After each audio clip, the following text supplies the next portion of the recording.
What's up and welcome back to Bardown Talking Hockey episode number 141 presented by the Barroom Network. My name is Vinny Parisi and I am super stoked to be here with you today. And this right here, this is Frankie Mueller and he's rocking a sick Baby Yoda shirt. What's with the Grogu shirt, dude?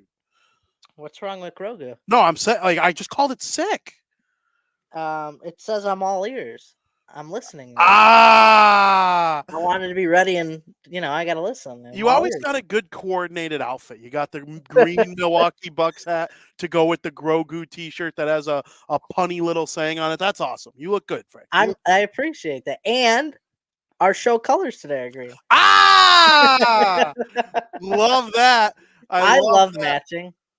Yes, you do. You do. I like matching too. Like I don't do it well often. But like when I look at you and I see you matching, I'm like, oh, Frankie's looking good today. I would say I coordinate myself matching like at least the hat, probably 85% of the time. Interesting. G thinks 90, but yeah, right around there. A lot 90. of 90. I'm kind of with G. I think it might be 90. Very rare will you see an off-colored hat with something I'm wearing. People be like, Frank, the Cubs are playing in the World Series tonight. Why aren't you wearing a Cubs hat? Oh, my shirt's purple. Yeah. I mean, that would probably be the 10% where I did wear something off color. Yeah. If your team's playing in a major game and your shirt just happens to not be matching. But hell yeah, we got some funny comments. Tom saying, except for your socks. My socks are matching today. I know I don't match my socks a lot. People probably think that's crazy, but I'm wearing matching Harry Potter socks today. I got they're white and they have the Hogwarts logo. Katie is super stoked that when we go see the New Jersey Devils play the Philadelphia Flyers in New Jersey early in 2024, it will be the Jonas Brothers performing during the second intermission, I believe. And before the game, I believe what's up, Skokes? The Jersey Boys. Oh, really? That makes sense. Both bands make sense. Yeah. The Jonas Brothers, they're Devils fans. It's funny, actually. I think Joe and Nick, or maybe just Nick, one of them, were at the one Devils game I've ever been to. I've been to one Devils game at the Rock, and Joe Jonas, one of the Jonas Brothers, were there. They showed him on the Jumbotron. All the girls went ballistic. Like a huge Jonas Brothers fan here, though. I hope they play the Waffle House song. That's always fun. A little update for everybody that's watching. If you tuned in the last week, I was having some issues. All the issues are fixed. We're good to go. Technology 0, Frank 1. It was very aggravating. Glad I got that all situated. However, I am noticing, VP, you're a little choppy every once in a while.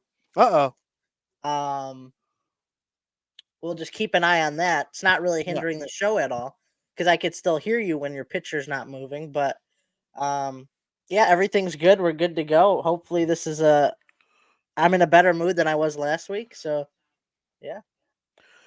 So, first off, Travis says, what's up, boys? Time for my favorite show. We appreciate that very much. The one Jonas brother I didn't name, Kevin, is the one that actually was at the game. So that just goes to show how dumb I am. But she says they're Oilers fans.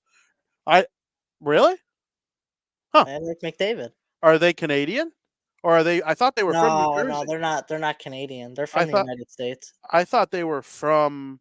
I thought they were from the United States. I'm pretty sure they are. Yeah, they're from Arizona. Yeah, yeah. Did you know there's a fourth brother? Oh, that poor guy. He actually, it's really funny. His name's Frankie Jonas. Well, of course it is. You got Frankie and Joey and Nick and then Kevin. And there's this show you watch called Claim to Fame. And it's a bunch of people on the show. It's like Big Brother, but you don't get you don't really get voted out, but you do lose one person each week because they have to guess who you're related to, what celebrity. It's like who's their claim to fame. And Frankie Jonas hosts it with Kevin Jonas That's funny. because it's like the hosts have a claim to fame. That's funny. So yeah, Katie said Frankie. She knows Frankie Jonas. I mean, yeah, he got the short end of the stick. Dude's probably in like IT or something. But Yeah. while these guys are touring the world, this guy's in IT. But no, I like Frankie Jonas. He's actually really funny. That's hilarious. Well, shout out to Frankie Jonas. They were born in Arizona, but they moved and were raised in New Jersey, is what I just read on Wikipedia, which is always right. Oilers fans. It's a little weird.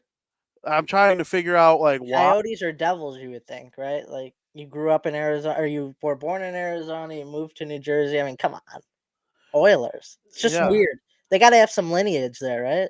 I would think so. They posted that picture today, though, of the Devils announcing that it was going to be the Jonas Brothers, and it was the three of them with Devils jerseys, with the number 24, which is going to be the year that they perform at the Stadium Series. So it all makes sense. But I like the Jonas Brothers. It does make, yeah, I do too. I'm excited. To see them live will be really, really cool. It will be Katie's second consecutive year. Excuse me, I can't speak. Wow. Katie's second consecutive year seeing the Jonas Brothers. She was at the concert over the summer. That's incredible. Frank, before we get into talking hockey, though, I wanted to ask your opinion on something, and then I wanted to give you one trivia question. Okay. You know Reese's peanut butter cups, right? You're a fan? You're a fan? Very much so. Big fan, right? Yep.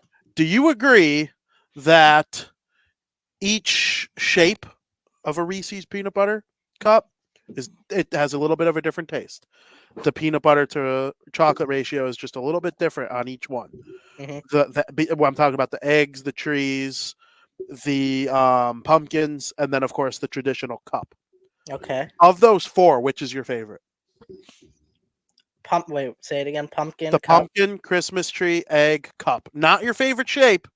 I think we'd all agree the Christmas tree would be our favorite shape, either that or the pumpkin. But our favorite in terms of when you put it in your mouth, it makes you feel the most delightful. Pumpkin. Really? Pumpkin, Christmas tree. Yeah, I think the pumpkin. I voted the egg. The egg is second. I think my only reason for putting the egg is I believe that the egg has the most peanut butter out of the four options. And I love the peanut butter in Reese's peanut butter cups. See, I thought the pumpkin did, but maybe it is the egg that has the most peanut Maybe butter. it is the pumpkin. Maybe our opinions are so based on just one-off times having them over the years where we need to try all four together. That's tough. What do you mean that's tough? Because you're not going to find the pumpkin by the egg in the same time of year. Wow, that's a good point.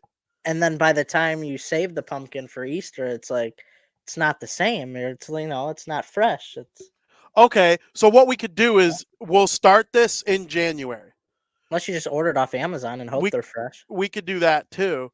But I think even if we just eat them throughout the year and take notes on them and just try to remember as best as we can what we thought of it, and I think we'd get a pretty accurate opinion. Yeah, I'm sure. You'd get what you're looking for. Yeah, absolutely. But going into it blind, I would have. But the pumpkin has a lot of peanut butter. But is the pumpkin just the egg with a little thing sticking out? So is it essentially like, the same thing? Yeah, they're relatively similar in shape. Yeah. All right, my trivia question. Okay. What is more far east, Atlanta or Detroit? Because you're asking, I'm going to go Detroit. But you would think it's Atlanta. You would think it's Atlanta. And then you look at a map and you're like... Then again, it's like more far south. Atlanta's really south. Yeah, but Atlanta's considered like a lot of people would consider Atlanta like the southeast. Like the Southeastern Conference Championship is played in Atlanta.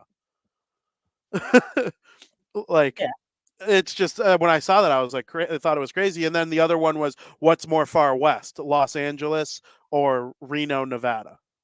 Well, that's Los Angeles. It's not. It's Is Reno. it not? Really? The bottom half of California. See, I'm not good with geography. Firmly comes under See, Nevada. I thought Los Angeles was near the top. No, Los Angeles is Southern California. I'm bad with geography. Yeah. Like, really SoCal. bad. Yeah. What is he doing? He's like looking So the Devils play the Bruins tonight, and the Devils logo is currently being covered, or the Bruins logo is currently being covered on the couch by a huge Devils logo. Was that on purpose? No, yeah, major on purpose. So screw the Bruins. We'll get into that in just a little bit, though. But Frank, I think it is time we finally move into hockey in period number 1. VP caught me off guard again.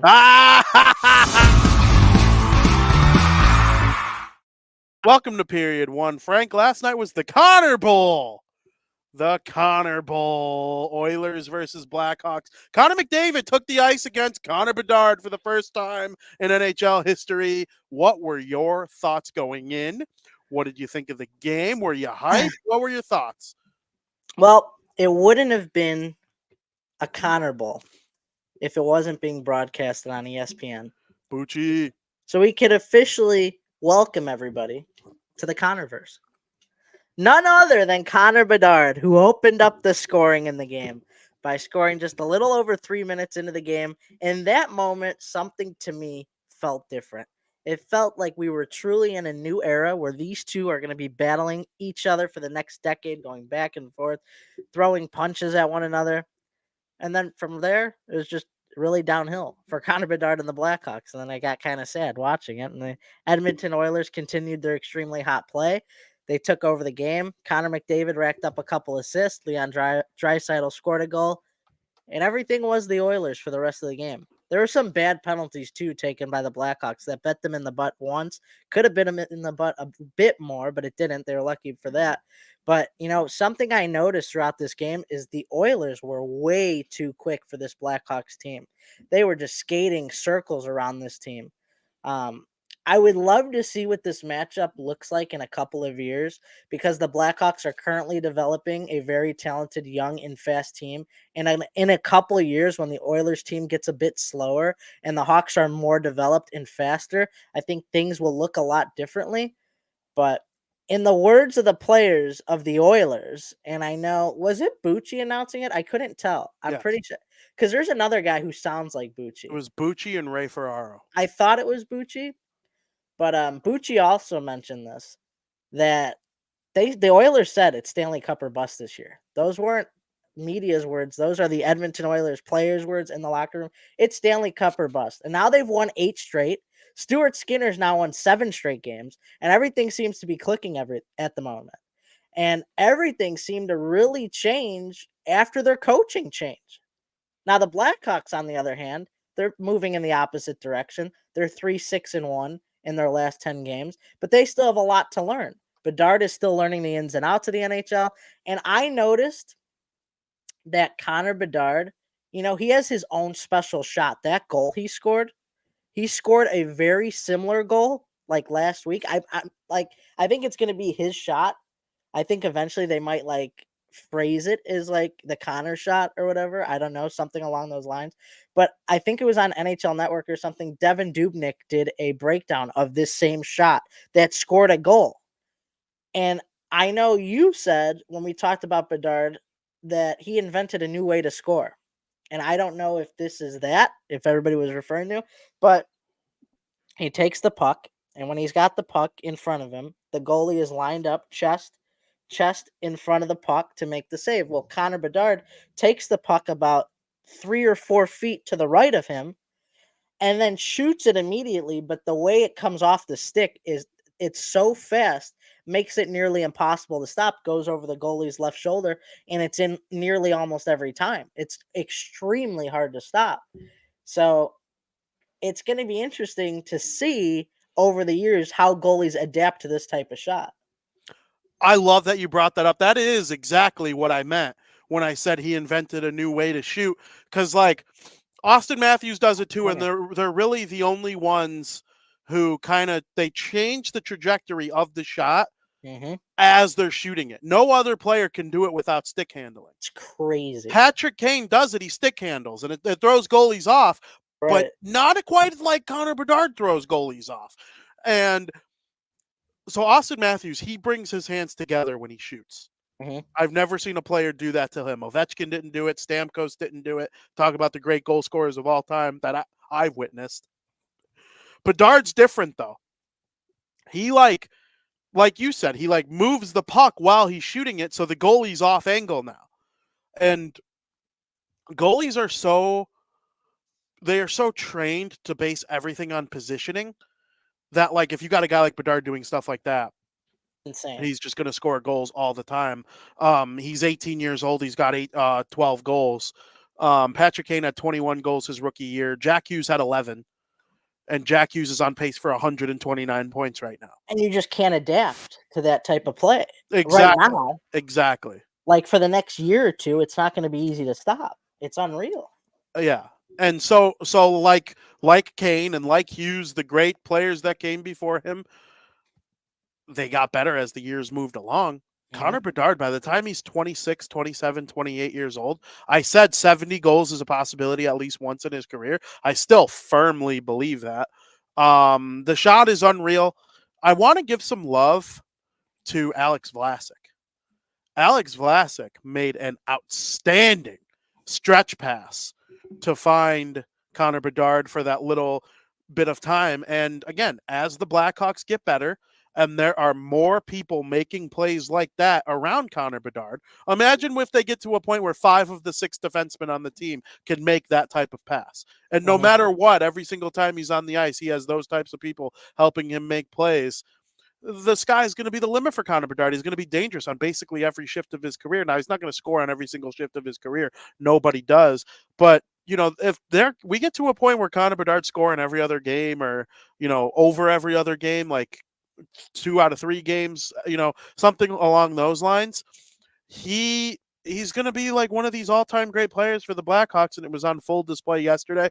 I'm actually going to shed some light for Blackhawks fans. I thought the game yesterday was a very good road game played by the Blackhawks. I really did. I was watching it, and I was like, they're not really able to contain Edmonton's speed on the outside, but the way they're kind of eating up the middle of the ice and making things hard for the Oilers in the neutral zone, and Connor Bedard's dangerous every single time he's on the ice offensively.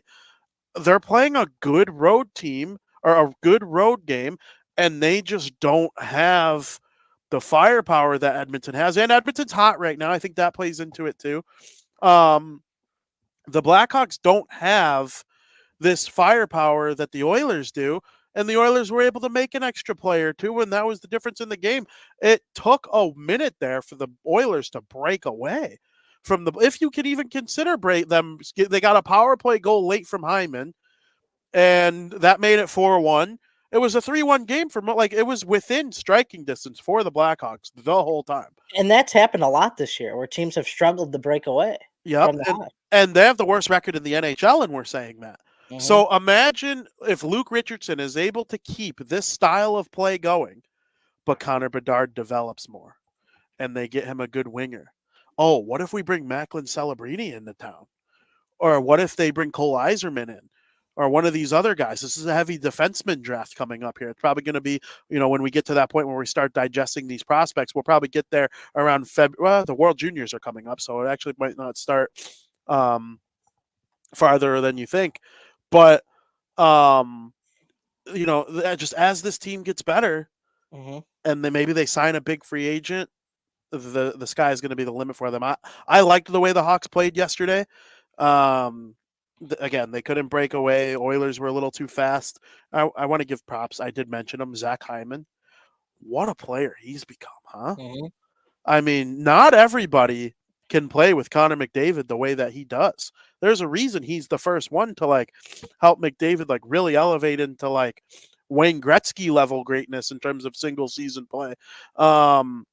He's smart, he's tenacious, and he's accepted his role and he's executing it. And because of that, he gets 85 to 90 points a season playing alongside the best player ever or best player in the world at minimum. I loved his power play goal yesterday. He just knows where to go all the time. And credit to him. And going back to Connor Bedard, he's on a 10-game road point. He's got a 10-game road point streak going on, which is crazy I because the think other team could play their best players against him on the road. I think he loves hearing it from the fans, like against him. I think he likes being like that underdog type guy. Yeah. Like, oh, you could give me your shit. They don't really boo when he has the pucks, but they're like, if you want to boo or do stuff when I have the puck, like, that's not going to phase me. I'll come into your house and score on your ice. Yeah, I agree. And like I said, who in terms of forwards, now that Halsey's out and Andreas Athanasiou's been out, I mean, you got a couple nice forwards that are dangerous if you leave them. Reichel, Radish. There are some forwards that are Donato. They can make plays here and there. But who's a threat every single time on the ice besides Connor Bedard on the Blackhawks? No one. No one. So if you're a team playing against them at home, you should be able to put your top pair against Connor Bedard every single time he's out there and not have a single issue. Yet he don't care. He's got a point on the road 10 straight games. I also heard some rumblings about the Blackhawks being, a little just disappointed in Reichel's play this season, and that there's a couple options potentially sending him back to AHL, or there was something else I don't remember. Tom was telling me before we left today to come do the show. But yeah, apparently there's stuff going on with Reichel because he hasn't been performing that well, and he hasn't been performing how he should be in my eyes. I don't expect him to be Connor Bedard and have 26 points or whatever he's got, but he's played more games in the NHL smally than Connor Bedard, I think, by a little bit. Yeah, but 20 games if that. Yeah, but he should be performing more than what he is now. And the Blackhawks see this, they notice that, and there might be some changes with Lukas Reichel going forward. They're not going to trade him, obviously, but they just want him to be better. They want to better him. And if that means sending him down to Rockford for a little bit, that might be the case. So right now on dailyfaceoff.com, which has their most recent game, you could do this for any team. I don't know if you've ever used Daily Faceoff as a tool. Couple times. Whatever their line combinations are or what they were the last time the team played. Mm-hmm. And according to this, Lukas Reichel was the fourth line left winger. Yeah, yesterday. That is not how it should be. And I've been a Luke Richardson fan, but I would almost I would put Reichel in the top 6 as a winger and not a center, and just let him figure it out. With Bedard. I did. I wanted to see him play with Bedard. Yeah, and they started him in the league as a center. I don't think the Blackhawks have their long-term second-line center in the organization right now. I know you're high on Oliver Moore. I think you take advantage of his speed as a winger. That's just my opinion. Maybe he will prove me wrong and be the second-line center in the long term. I think you get the most out of a guy like Oliver Moore if he's a speedy winger. If he's, I don't know, who's a good Jesper Bratt, right? Just a speedy winger that plays insane hockey when he's got an outstanding playmaking centerman. Maybe they get Celebrini or Yzerman, and one of these guys turns into that true. I think Celebrini's an above average first overall pick. I don't think he's Bedard, but I also don't think he's Owen Power or Nico Hischier. All stars. Well, let's call them. They're all stars. Hischier and Power and guy. But then you got the Jack Hugheses and the Bedards and the McDavids. They're just slightly above average first overall picks. I think. McDavid and Bedard are better than slightly above that. I'm getting Jack Hughes vibes from Celebrini. 100 points. That's good. No, it's amazing. Yeah, what's amazing. No, you're kind of downplaying it. No, I'm not. I'm not. Just because he's following up Bedard, and he sure followed up McDavid and Matthews, and so when he had a 50-point really nice season, there were people saying some dumb things about Hischier. And now we see Hischier, he's a 90-point, possibly. He had some injury this year, but elite two-way play. Every first overall pick is different. What I'm saying is I think Celebrini will be a tick above an all-star, but a tick below a generational talent. I'd take that if the Hawks had it. That's fantastic. Well, Frank, I basically just described Leon Draisaitl. Well, that's kind of what I said the other day. I said if the Hawks got Celebrini, it's like we got McDavid and Draisaitl, a version of them. Yeah, and what if you signed Draisaitl? in free agency. That would be insane. And you let Or Nylander. Celebrini or whoever. Nylander might make more sense if they win the lottery this year. He And might want to come to Chicago if they won the lottery I again. know. A lot of people are going to want to come to Chicago anyway. The Blackhawks' future is bright. They need to stop having at least one off the ice issue a season. Basically, it seems like these days. But I love Kyle Davidson. I think he's a G, and it's going to be exciting watching this team for a long time. So, no idea what this means from Thomas Gage. He's saying he likes the Connorverse, Connor Bedard and Connor McDavid over the Panderverse. I don't know what Panderverse means. It's probably something offensive. I doubt it. No, I doubt it. There were 4 Connors playing in the game yesterday. I kind of felt bad for Connor Brown and Connor Murphy. Oh, the Panderverse is South Park. Oh, I know what he's talking about. That's funny. Well, what were we talking about right before that? Sorry. We were talking. Oh, the Blackhawks building a team. Yeah, I mean, did you see Celebrini's goalie scored in practice today? No. He was practicing with Team Canada. So that starts on obviously the day after Christmas. Just scoring some absolutely glorious goals. Let's see. Don't be surprised. Don't be surprised. This is from Darren Drager. Don't be surprised when Team Canada announces his World Junior roster later today. It names only 12 forwards instead of 13. Canada is hoping an NHL player, either Poitras or Benson, can be added to the roster within the next week. Doubtful on both fronts. I don't think the Bruins let Poitras go. I'd be stunned. I don't either. They'd be kind of stupid. I think Buffalo can let Benson go. Oh, because I wouldn't though. But like, isn't he like? I like Zach Benson. So do I. But didn't he start the season a little hurt? Yeah, he did. Thomas Gage says Vinny isn't a South Park fan. Obviously, I heard of the. I heard of the. I heard of it. I am a huge South Park. I'm not like maybe I'm not like a diehard anymore. But there was a point where I was. Oh, there was a point where I was like all the time. Yes, seasons 7, 8, 9, 10, 11.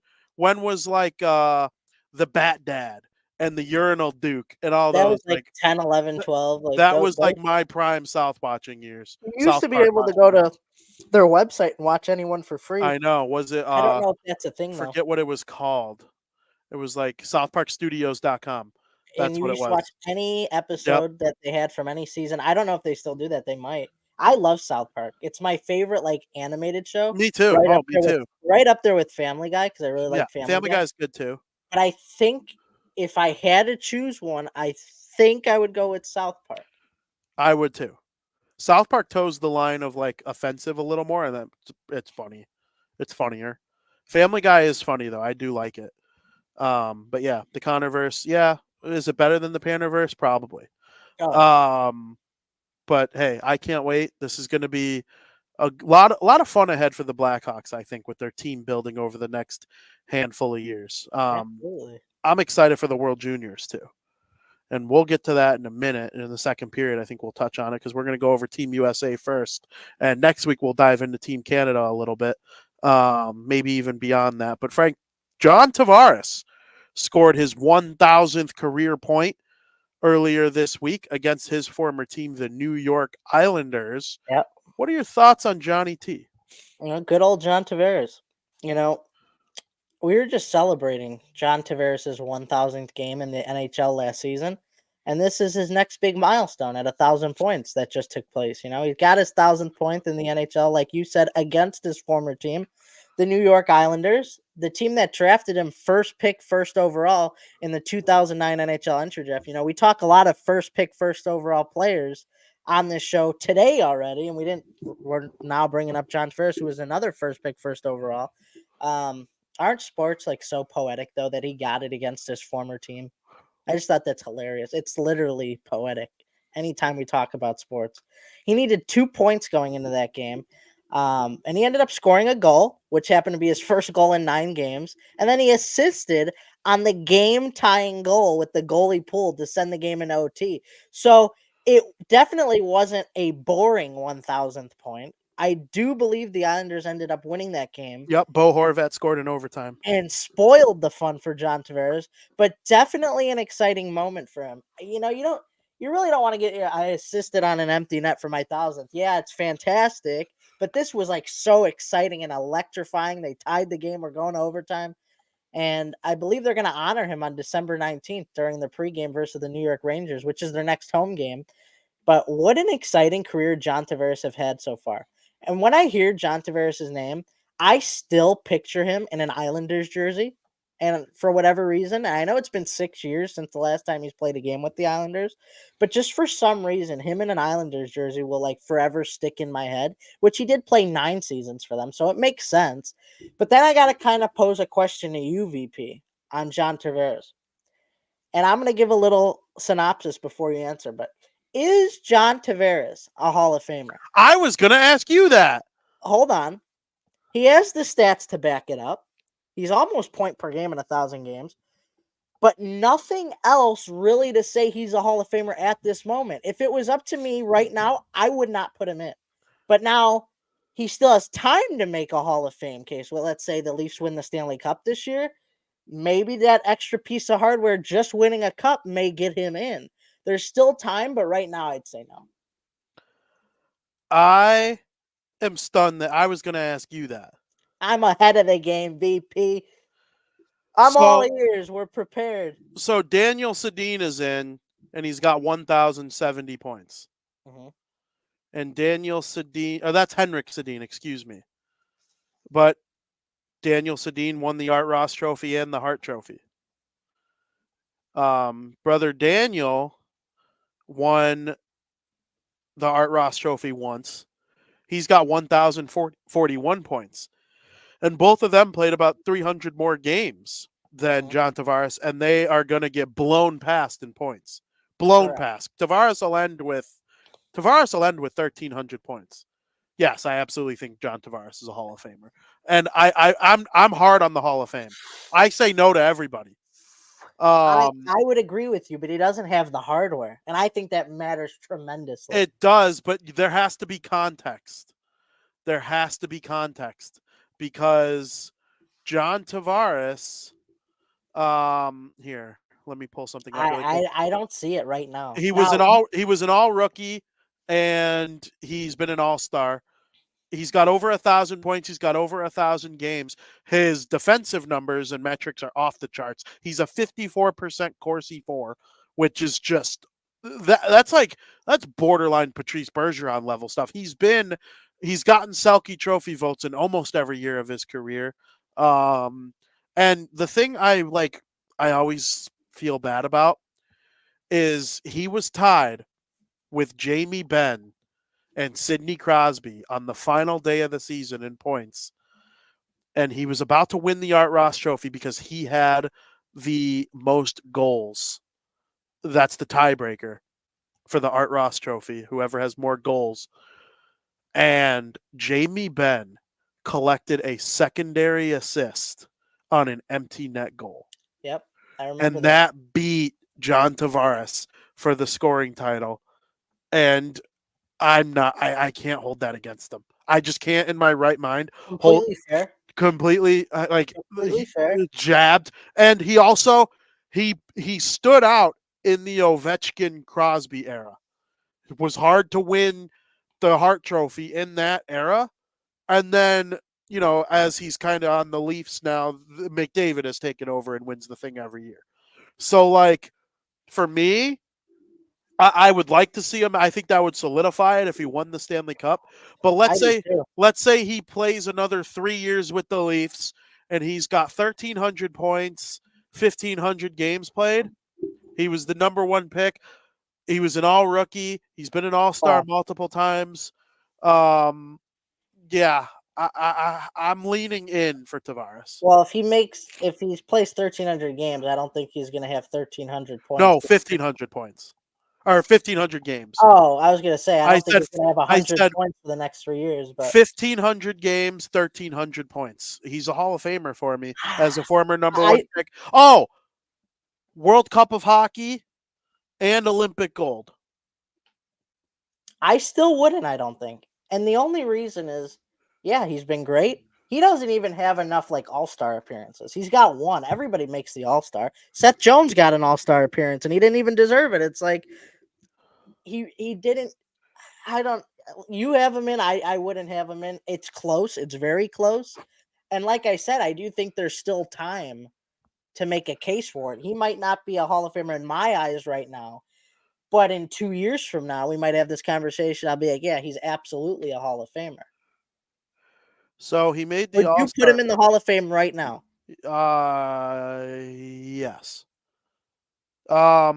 Because I think the All-Star, it's been screwy most of his career. Like the first 2 years or the first 3 years of his career, he didn't make it, but one of them had the lockout, so there was no All-Star game. And the other had the Olympics, so there was no All-Star game. So, and then in 13-14, there was the Olympics, no All-Star game. In 14-15, he made it. In 16-17, he didn't deserve it those years. He just was, Stinky. he was not stinky, but like they were career low years. The Islanders were bad. And then 2017-18 was the year he got hurt, I'm pretty sure. And then he went to the Leafs and was never the Leafs, but he was never the Leafs' best player, deserving to go to the All-Star game, which I think is, you could use that as a knock on him. Hall of Famers are usually the best players on their team, but it's not like Austin Matthews isn't going to go to the Hall of Fame. So I don't know. I'm looking at it and I'm like, you're gonna call me crazy, but he also, in my opinion, you don't deserve to go to like the Hall of Fame if you never had that big year either in terms of like points. Like if you're an 80-point player every year, you don't really, in my eyes, deserve to be a Hall of Fame that's player. fair. Even if you're point per game. Even if you're never a top 10 player. He was like, if you look at his stats, his best year was 88 points. Like you never. No, that can't be right. He had to be in the 90s once. Wow. No, never hit 90 wow. points. Are you looking at it? Yeah. Never hit 90 points. And to me, I don't care if you're like point per game's good. And if you have the hardware, yeah, you absolutely deserve to be a Hall of Famer. But this guy never even hit 90 points once. It's like Jack Hughes is on pace to be a Hall of Famer. And look what he had 99 points. It's like those are the people we remember. John Tavares will be a guy we remember, but he'll also be a little forgetful down the line too. Like when we think of the Islanders, oh yeah, John Tavares, one of the best players in our organization ever. But I don't think he deserves to be a Hall of Famer because he never had that big year. Like, is an 80-point guy a Hall of Famer? I mean, that's going to be done a lot. Frank, that's very fair. I was looking through to see if there were any years where he got boned out of being a 100-point player. I think there's one. It was the year he was an all-star. He had 66 points in 59 games played. And if you remember, that was the year where he got hurt during the Olympics. Yeah, he could have been boned he there. Probably would have been, but that's 1 year, dude. That's a good claim. That's a good claim. But he would have needed in 23 games, he would have needed 24 points. He probably would have got it. Would have been close. It would have been close. Yeah.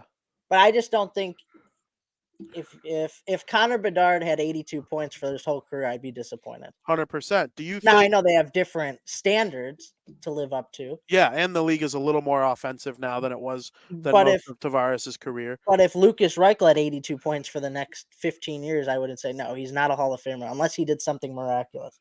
Do you think Patrick Marleau's a Hall of Famer? Oh my God, yeah. We discussed this, I think. Okay. Marleau. 100%. Mr. Marleau, though, was a different. See, Marleau's there's a lot going on for Marleau.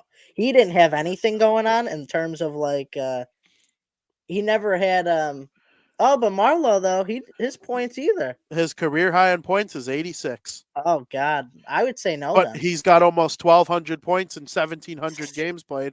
Never won anything. No hard. I'm thinking of Joe Thornton. We talked about George. Jumbo's a Hall of Famer. Yeah, Jumbo. That's like he had a few years of over 100 points. Argue Jumbo with me, and I assume you don't watch hockey. I'd say Patrick Marleau. No, absolutely not. I'd give it over John Tavares than Patrick Marleau. Oh, me too. That's why I was going to say, like, no, Patrick Marleau's no. Patrick Marleau was great. He was awesome. He was great for different reasons. Yeah, he was a winger. Yeah. And he had a lot of points. You don't have 1,200 points because you stink. Yeah, and especially because you look at Patrick Marleau's stats, I got him up right now. There were a lot of years he played 82 or 81 games. So there was really no excuses for not having that big year. I would say, yeah, no, you played 1,800 games and you only really had 1,200 points. And I say only 1,200, but you play 1,800 games. No, he's not a Hall of Famer. I Yeah, wouldn't put him in. I wouldn't either. But if he gets in, then I'll firmly think Tavares deserves it. If Patrick Marleau gets in, Tavares will get in. Yeah.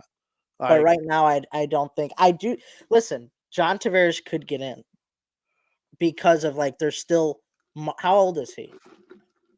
Let's see. 33. He's 33. There's plenty of time left for John Tavares to get in the Hall of Fame. It's just going to take that one big thing. And I don't mean 90 points and he had another All-Star appearance. He needs to win something special. And even if it's just the Stanley Cup. Yeah. He's closer than Marleau, I agree. I like your argument, though, because normally when I think of Hall of Famers, were they a top 5 player in the league? You could probably have argued Tavares as a top 5 player in that 1 year that I was saying, the year with the Olympics. He was very prominent that year. I do hold weight in the World Cup of Hockey and Olympic gold. Yeah. Those are important. The Hall of Fame committee looks at international play. They induct Russian men that never played in the NHL or women based on their international play, and that same applies to the NHL. Like Bergeron is part of the Triple Gold Club. He's won World Junior Gold, Olympic Gold, World Championship Gold, and the Stanley Cup. I think. No, I don't think Getzlaf can say that, and I don't think Taves might be. Taves could say it. No, I don't think Taves ever won the World Championships. The World Juniors, right? No, the World Championships, the one that they play in the spring. Because the World Juniors, right? Yeah, he won World Junior. Taves, the Blackhawks were always playing in the playoffs during the World Championships. Almost every time Taves would have made the team. Yeah. The Bruins, they had 1 or 2 years there where they didn't make the playoffs, and Bergeron went and played in Worlds. Mm-hmm. You know what I'm talking about with Worlds like that. It's not best on best, but it's close. Kane played in it with the 1 year the Hawks did. It was the first year the Hawks didn't make the playoffs following the dynasty. Kane went and played, and Jack Hughes was his line mate. I'll never forget that. I remember. Yeah, because when you turn 18, you're allowed to no longer wear the face mask, which was a big milestone for him when he was able to take it off. It was he played a couple pre-tourney games with it on, and then I think it was the first or second game he was able to play without it because he had turned 18. But yeah, Tavares. Now you got me thinking. Let me sleep on that. Do I think he eventually gets what he needs to get in? If he has Olympic gold, he might. Dude, he probably has World Junior gold too. Actually, now that I think about it. He probably does. I'm actually going to look that up right now before we even move on. I still think he needs more VP. You could very well be right. I'm not. This is not one of those things. If you were to argue Jumbo with me, no, he's in for sure. But he had a few. He had 120 point season, I think, or something ridiculous. Dude, he's the only player in the history of the NHL to win the Hart Trophy in a year that he was traded. That's a Hall of Famer. That's your John Tavares, exceptional player, fantastic career. If he said, you could play in the NHL, never win the cup, have 1,000 points, not many people get to 1,000 points. It's not Hall of Fame worthy, in my opinion. I agree. Right now, but my opinion will change maybe. And just so you know, if you were looking on elite prospects. Or not elite prospects. If you were looking on Hockey Reference in the top right corner, is that where you were looking to see John Tavares' accomplishments? Yeah. That All-Star is him being voted to NHL First Team All-Star. That's not appearances in the All-Star game, just so you know. Oh, really? Yeah. Yeah. That's how many times Tavares was voted First Team All-Star or whatever. I'm pretty sure. Because I'm looking at his elite prospects page, and he has two World Junior Championship gold, which means he played a year young. That means there was a year he was the young, because he definitely, when he was the first pick, went right to the Islanders. Didn't go back and play a third, but that would have been a third. He's got a World Cup gold medal and an Olympic gold. And then he was a Player of the Year, Rookie of the Year, top draft prospect award, all in the CHL. And then first team All-Star in the NHL. It's a very interesting discussion for sure. Hold on. Well, there's an article from 2 days ago saying did he make it more than once? Because this says only once. Maybe it just also lines up where it's both just once, but when I'm looking at the elite prospects thing, it was saying that was the All-Star, like the first team All-Star. But how does it say how many times he made it or no? No. It doesn't. Does Hockey Reference has a Hall of Fame tracker, doesn't it? Oh, well, Hockey Reference has, like, you could see who's in the Hall of Fame. Is that what you mean? I'm pretty sure it has, like, there's a way to look like whether or not a player is on a Hall of Fame trajectory. Oh, I didn't know that. That's crazy. How do you do that? I'm trying to figure it out. It might not be something to do while we're live, but we'll take a look at that, and we will continue. Cool. We will continue this John Tavares discussion for sure. I want to move on to another player, though, that's very prominent in the NHL today. That's Kyle Connor. When I wrote this sheet, it was speculated that he'd be out for 6 to 8 weeks. Yep. But that was always pending confirmation from the team doctors. Well, today we did find out that the Jets did confirm that was accurate, and he will be out for 6 to 8 weeks. What are your thoughts on this Kyle Connor injury? Kyle Connor. Just give me a sec, because my mic's bothering me. It's like not staying up. Come on, Mike. When I want it to, it just keeps falling, and it's making it really irritating. Kyle Connor, yeah, it's very tough loss for the Winnipeg Jets. Kyle Connor is tied for the team lead in points with 28 with Mark Scheifele. Kyle Connor is also the only player on this team with double-digit goals at 17, almost more than double Mark Scheifele and Cole Perfetti, who currently sit at 9.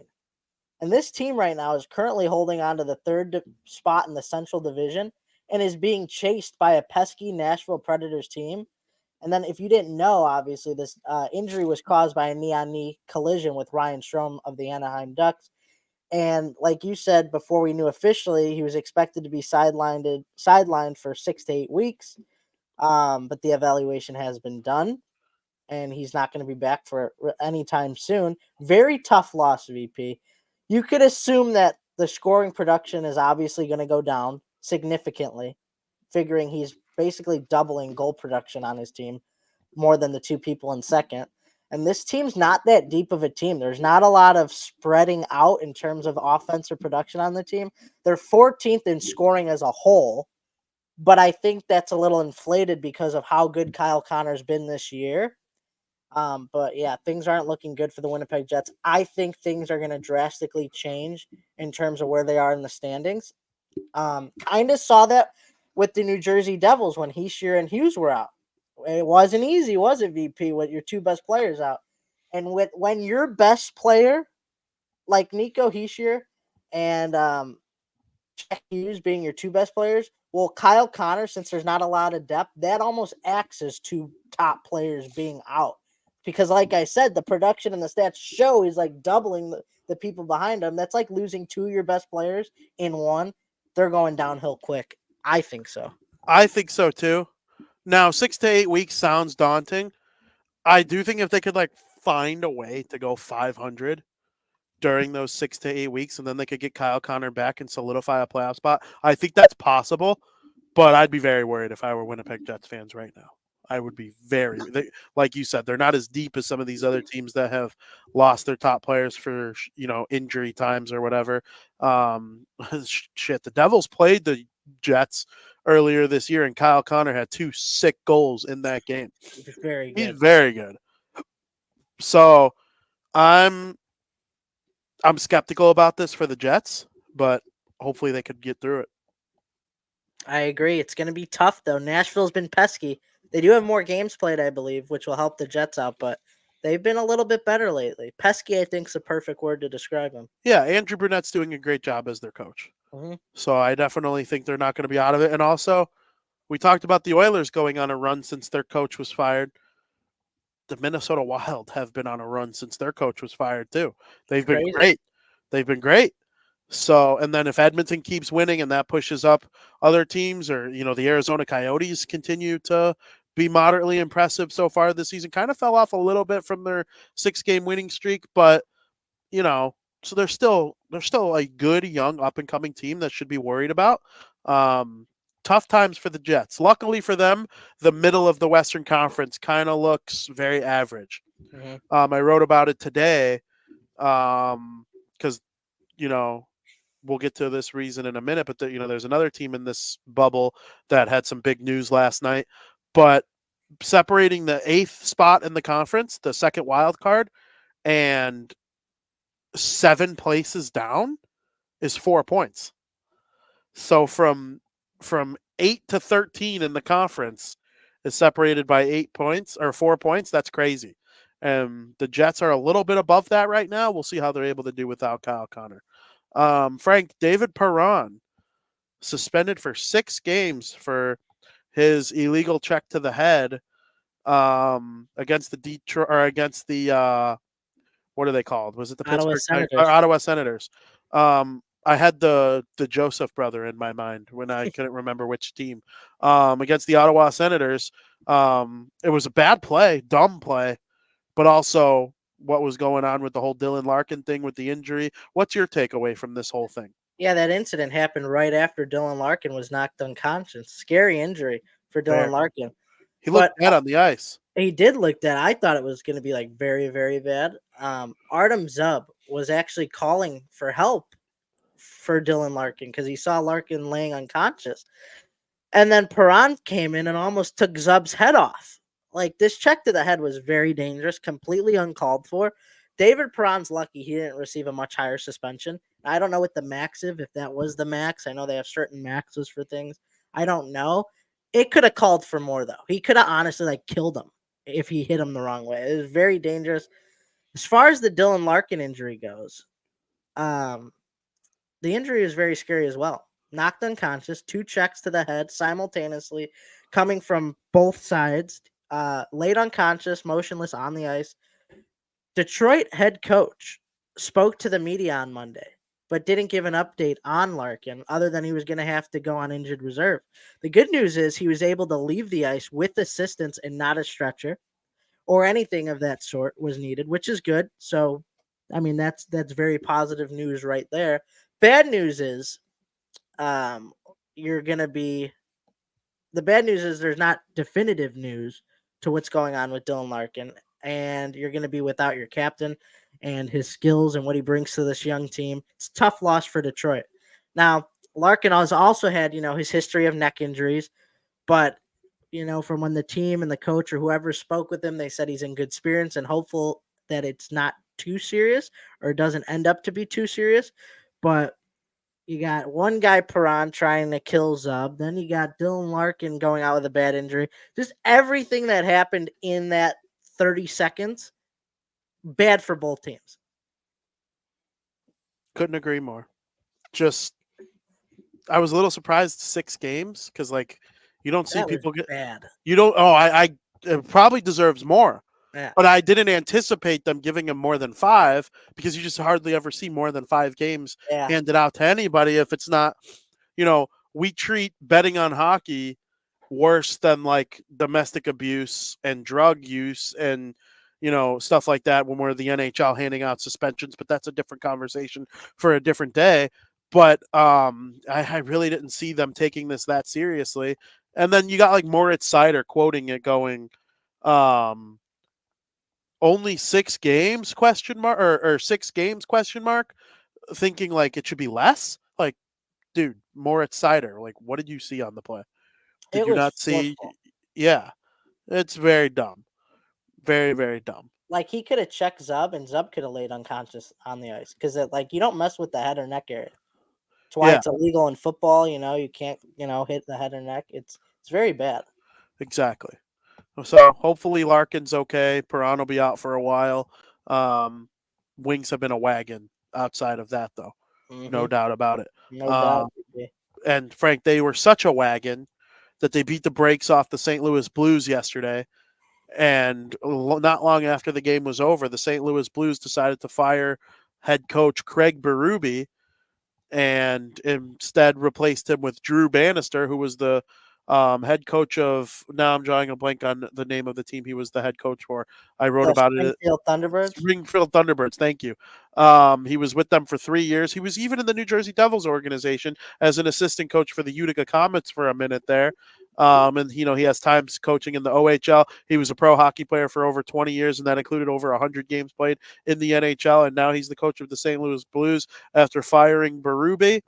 Of course, Berube won the Stanley Cup with the St. Louis Blues as an interim head coach in 2019 when he took over. It's funny because they were actually in a way worse situation when Craig Berube took over than they are right now. They're only 1 point out of a playoff spot or two. Yeah. But Frank, I was surprised. It kind of shocked me a little bit, especially with it being right after this game on a weeknight. Yeah. I thought, if anything, it would be after the Blackhawks destroyed them over the weekend. But, this game against the Red Wings was the final straw for the St. Louis Blues GM, Doug Armstrong. And clearly they see that there's lots of track left on this season and lots of moves could be made. But like I said, I was still surprised by it. What are your thoughts? Yeah, I was very surprised as well. I think it came down to upset the organization was with Berube in terms of their losses most recently. Like you're trailing 1 point for a playoff spot. You've lost 4 in a row. One of those losses came to the Chicago Blackhawks, which those are the teams you got to beat. Ask the Pittsburgh Penguins how that would work out. Um, and yeah, it was just really weird that the announcement just came after their loss to the Red Wings. And like you said, he was great really with the Blues. I mean, he won as their first season as head coach, he won the cup in 2018. But really ever since then, this team never got to the next level. After they won the cup, it was like we're content with winning the cup, but we just didn't really advance to the next level. We didn't make it to conference finals. I don't even think they made it to the second round of the playoffs. Since they won the Stanley Cup. I could be wrong there, but just going off my knowledge and what I know, I don't think they did. But they're hoping this guy, what is his name? Drew Bannister, as Drew interim Bannister. head coach, maybe bring some new energy to this team, new life into this team until a final decision is made. Is it going to be Drew Bannister long term? Or are we going to bring in somebody else to try and get this team, flipped around a little bit? Now, the Blues, they got a lot of work to do, I think, to be elite again. I mean, they kind of, would you say they went through like a rebuild on the fly? They tried. But not a full rebuild. It was like a half rebuild that wasn't super successful. We got rid of Tarasenko, and we're still okay. They tried. I don't agree with their moves. No, it kind of stunk. They it brought didn't in make sense. Yeah, they brought in Kevin Hayes, Pavel Buchnevich. Kevin Hayes was great back in the day, but the Torrey Krug contract, you should have brought back Tarasenko, I would say, or not Tarasenko. Pietrangelo, letting him go was the obvious number one downfall. Yeah, it was really weird. It's like we let go of the players that we want to rebuild. We're going to get rid of these guys so we can rebuild, but we're still good, kind of. We want to be good. Just didn't work out, I think, in their minds, what they were looking for. But nonetheless, Craig Berube's gone. Drew Bannister in. I don't know how well this is going to work out for them. I think this is going to hurt them more than help them, especially with this team. This team's not great as it is. I know they're only 1 point out of a playoff spot, but I actually think this is going to hurt them in the long run. They give Jordan Kyrou 8.5, and he's got 5 goals and 12 assists for 17 points in 28 games played. It's not god awful production. He's an NHL player, but Jack Hughes makes less. All right, that's tough. That's tough. It's tough, VP. So that's a big problem. They haven't been defending the way that people would expect them to defend over there in St. Louis. For a long time, I think the Blues were seen as like the Bruins of the West, like the way they build their team. There was never really like one super duper star, but like you lose a guy like Ryan O'Reilly and you lose a guy like Pietrangelo, and it's hard to win. A number one center and a number one D like that, it's never going to be the same until they, replace them adequately. So, the Blues they're an okay team. They smoked the Devils when they played them. And I know that is an issue sometimes. But I just don't think they're all that good. They're like Me either. okay. They're very okay. I think that's the way it's going to be. They're going to be okay to bad the rest of the year. I really do. Yeah, I do too. If I were them, I would sell at the deadline. So if you go over to their, If they buy, they're idiots. Well, yeah, But obviously, we got to see where they are at that point. But still, it's like, what are we trying to do with this team? We got like a dollar store type of team that we're trying to be. We're trying to be Target, but we're dollar store right now. It's like, what are we doing? Yeah. They put Verona on waivers. I think he went unclaimed. Kasperi Kapanen is a UFA after this year. Sammy Blais is an unrestricted free agent after this year, and so is Oscar Sundqvist, and so is Marco Scandella. After that, they kind of just have like a couple bland contracts. Their highest paid player is Gotta be Kyrou, right? It's Kyrou tied with Robert Thomas. Robert Thomas is worthy so far. Robert Thomas, yeah. He's a really good player, and I really like Braden Shen. He's well deserving of being the captain, but they don't have, when you look at their roster, they don't have multiple game breakers offensively. Mm-hmm. And I think in order to be like a winning team, you need to be able to defend, which I think is first and foremost. You need to be able to defend and have good goaltending. And the Blues, they have okay goaltending, but they can't really defend all that well, and they don't score enough. You think of the teams that are really, really good, they get scoring from all over the place. There are multiple threats. Like, the Devils weren't good when it was just Hall, Heischer, and Hughes, right? It took the development of Jesper Bratt and finding a Mercer and, getting production, getting Andre Palat and Eric Halla and, adding all this depth. You need to be able to score. The Hawks are already ahead of the curve because they have Bedard. Yep. Bedard would be the Blues' best player. And, I do think that, stuff like that, it cost Berube his job. I'm sure based on what I know about Berube that he's probably not the easiest person to deal with when the team is struggling, right? Like, he's a really, really good coach, but he's a very hard, intense coach, and that can be an issue sometimes. So hopefully they're able to find a way to get through, but it's not looking good for the Blues right now. I'm kind of with you in their long-term outlook. It's cooked. One thing I wanted to talk about quickly, Simone, we got confirmation on how to say his name. It's Shimon Nemetz. So that's how I'm going to be saying it from now on. Shimon Nemetz? Yeah.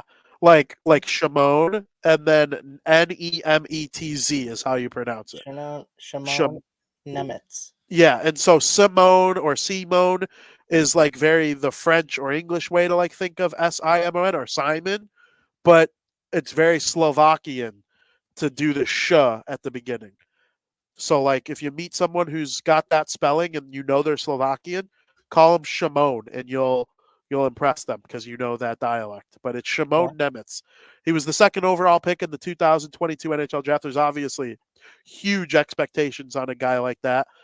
So far, he has lived up to every bit of the hype since getting his Devils call up. Frankie scored his first NHL goal. If you were me, would you be pumped about this Nemetz kid? Yeah, what kind of dumbass question is that? I saw that, and I was like, why wouldn't you be pumped? Like, the next generation of the Devils defense has arrived. He scored a goal, and it took him 3 games. Like, of course you got to be pumped up for it. Came against the Seattle Kraken at Climate Pledge Arena. So if you're ever, in New Jersey and you're at a bar in the trivia night, they're like, where did Simone Nemetz score his first goal and against what team? Well, it came against the Seattle Kraken at Climate Pledge Arena. Climate Pledge. I don't think I'll ever forget that. Now that I know it. Who assisted on it? That I don't know. Just that.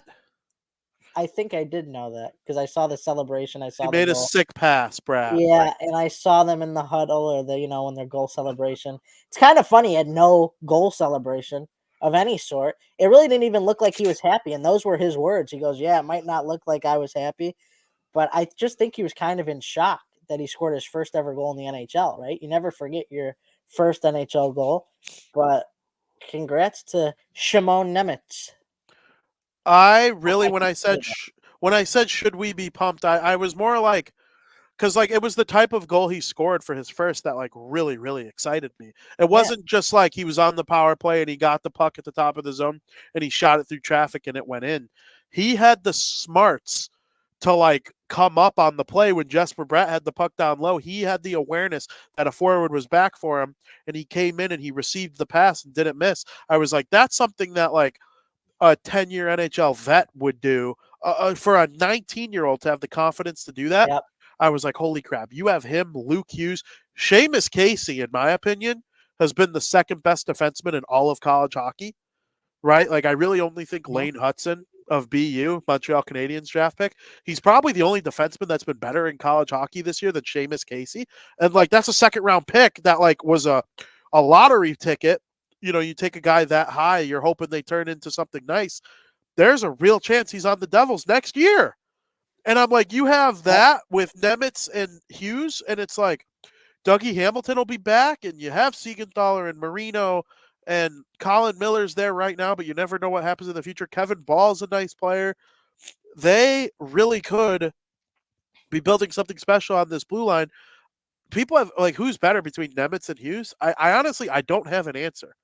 They're different. They're different. And obviously, we live in a world of rankings. I think Luke Hughes might have him by a tick, but like Nemitz was a second overall pick, Hughes was a fourth overall pick. But I wholeheartedly believe if the Devils had the number one pick in the 2021 NHL draft, they would have taken Luke Hughes. So it's almost like they have 3 number one picks on their team anyway. I don't know. I have no idea, but I'm really excited about Nemitz, to be honest with you. I'm more excited than I thought I even was. It's gonna take me a long time to get used to that name. Shimon Nemitz? Yeah, it's just not natural. It's like every time I talk about him, I'm gonna have to like stop and stutter and be like, "Yeah, you know that guy, Shimon Nemitz," and then like it's not natural to me. Well, I might just call him Simone Nemec. That's fine. In 5 years, hopefully he's like prominent enough where you're like, yeah. The Devils have 2 Norris guys on their team. Like, they have their own version of Cale Makar and Devin Taves. And maybe Luke Hughes isn't quite as good as Makar, but Nemitz is a little bit better than Devin Taves, maybe. So, like, I don't know. It's gonna be really nice, I think, as a top pair 2-3 years from now. I don't think the Devils are necessarily a cup winner this year. Right, like I know that was my preseason, but like I'm seeing. You never say never, but like right now, I'm seeing a team that it's rough right now. They have weak. Well, they have. It's everybody talks so down. They've won 6 out of 8, and like until losing to Edmonton, like they were on a big winning streak, and it's a lot on the road. And tonight they play the Bruins, and they're favored somehow. The Bruins are without McAvoy and Zacha, but I still think it would be a big win if they took down the Bruins tonight. 100%. But you know, everybody's acting like they're 10 games under 500. Really, they're above 500. They're above NHL 500 and normal 500. It's just because of the slow start they had, you know, because they had division win expectations, and now it's like, are we going to win the division? Could. It's going to be tougher, a lot tougher right now. It's like, are we going to make the playoffs? Yeah, I think that's why people are talking down. But like, I almost like don't care because I see the making of like, okay, you squeak into the playoffs this year. You were never breaking your franchise record for wins and points like you did last year. Like last year was fucking awesome. It was insane. That was fucking awesome. I kept telling people I'm enjoying this season. Like whatever happens in the play, like this season has been truly special. And there was always going to be a little regression this year. But I think next year and the year after and the year after, like it could only go up from that. Yeah. Because Jack Hughes is 21. Luke is 19. Nimitz is 19. They still have Mercer and, you know, all these young players. Seamus Casey's on the way. They need goaltending long term, really bad. Yep. I don't know if Akira Schmidt is the guy. If he's a really good backup one day, I think that'd be great. I saw something about them trading for John Gibson earlier today. That would be really cool. For this year, next year. I don't know. I'm not as focused on like being the best team in the league though at all. I just want these guys to get better, and I'd rather them win 2 cups over the next 10 years than one cup this year, and that's it. I agree. I do think, from what I've seen out of the New Jersey Devils this year, I would lean towards no, it's not their year, obviously, Yeah. which is disappointing because there were a lot more expectations going into it going forward. I had them right up there. I think I chose the Hurricanes to win the division, so I'm probably going to be dead wrong there too. But I mean, I had them right there at second, like flip flop either way. So I'm a Now, little disappointed. if they pull the Florida Panthers, would you be shocked? Not really, because I do I think would not. the skill is there. They could do something like that. The problem is getting there first and then making things happen. You know what I mean? Yeah, I do think they're going to make the playoffs, and I think they'll be in a division spot. But the division, the thing, like, the Hurricanes window, they've been a disappointment, but their window's closing. They're like on the back end of it all. They've already been in the conference finals, Yeah. and had their now guys are like getting older, and like Brent Burns, and they don't have a goaltender. Like Aho signed long term. Like, I don't know. I like where the Devils are at long term this year, though. I hope they just make the playoffs and maybe win a round and keep developing these guys. That's all it takes. Tom says, "Hey, Lucas Reichel's still only 21." I haven't given up on him. I'd put him on the top line. He would be on the top line tomorrow I love with Lucas Bedard. Reichel. I love Lucas Reichel, and he's getting a lot of shit because he's not or he's underperforming right now. But I'm not giving up on him. He's young. Yeah, This is not a team ready to win. So why are we going to give up on him? he was also a little too good at the end of last year. Yeah. Like when I was rooting for them to lose so they could get Bedard, and Lucas Reichel's out there scoring 6 goals. I'm like, dude, Lucas, go back to Rockford, dude.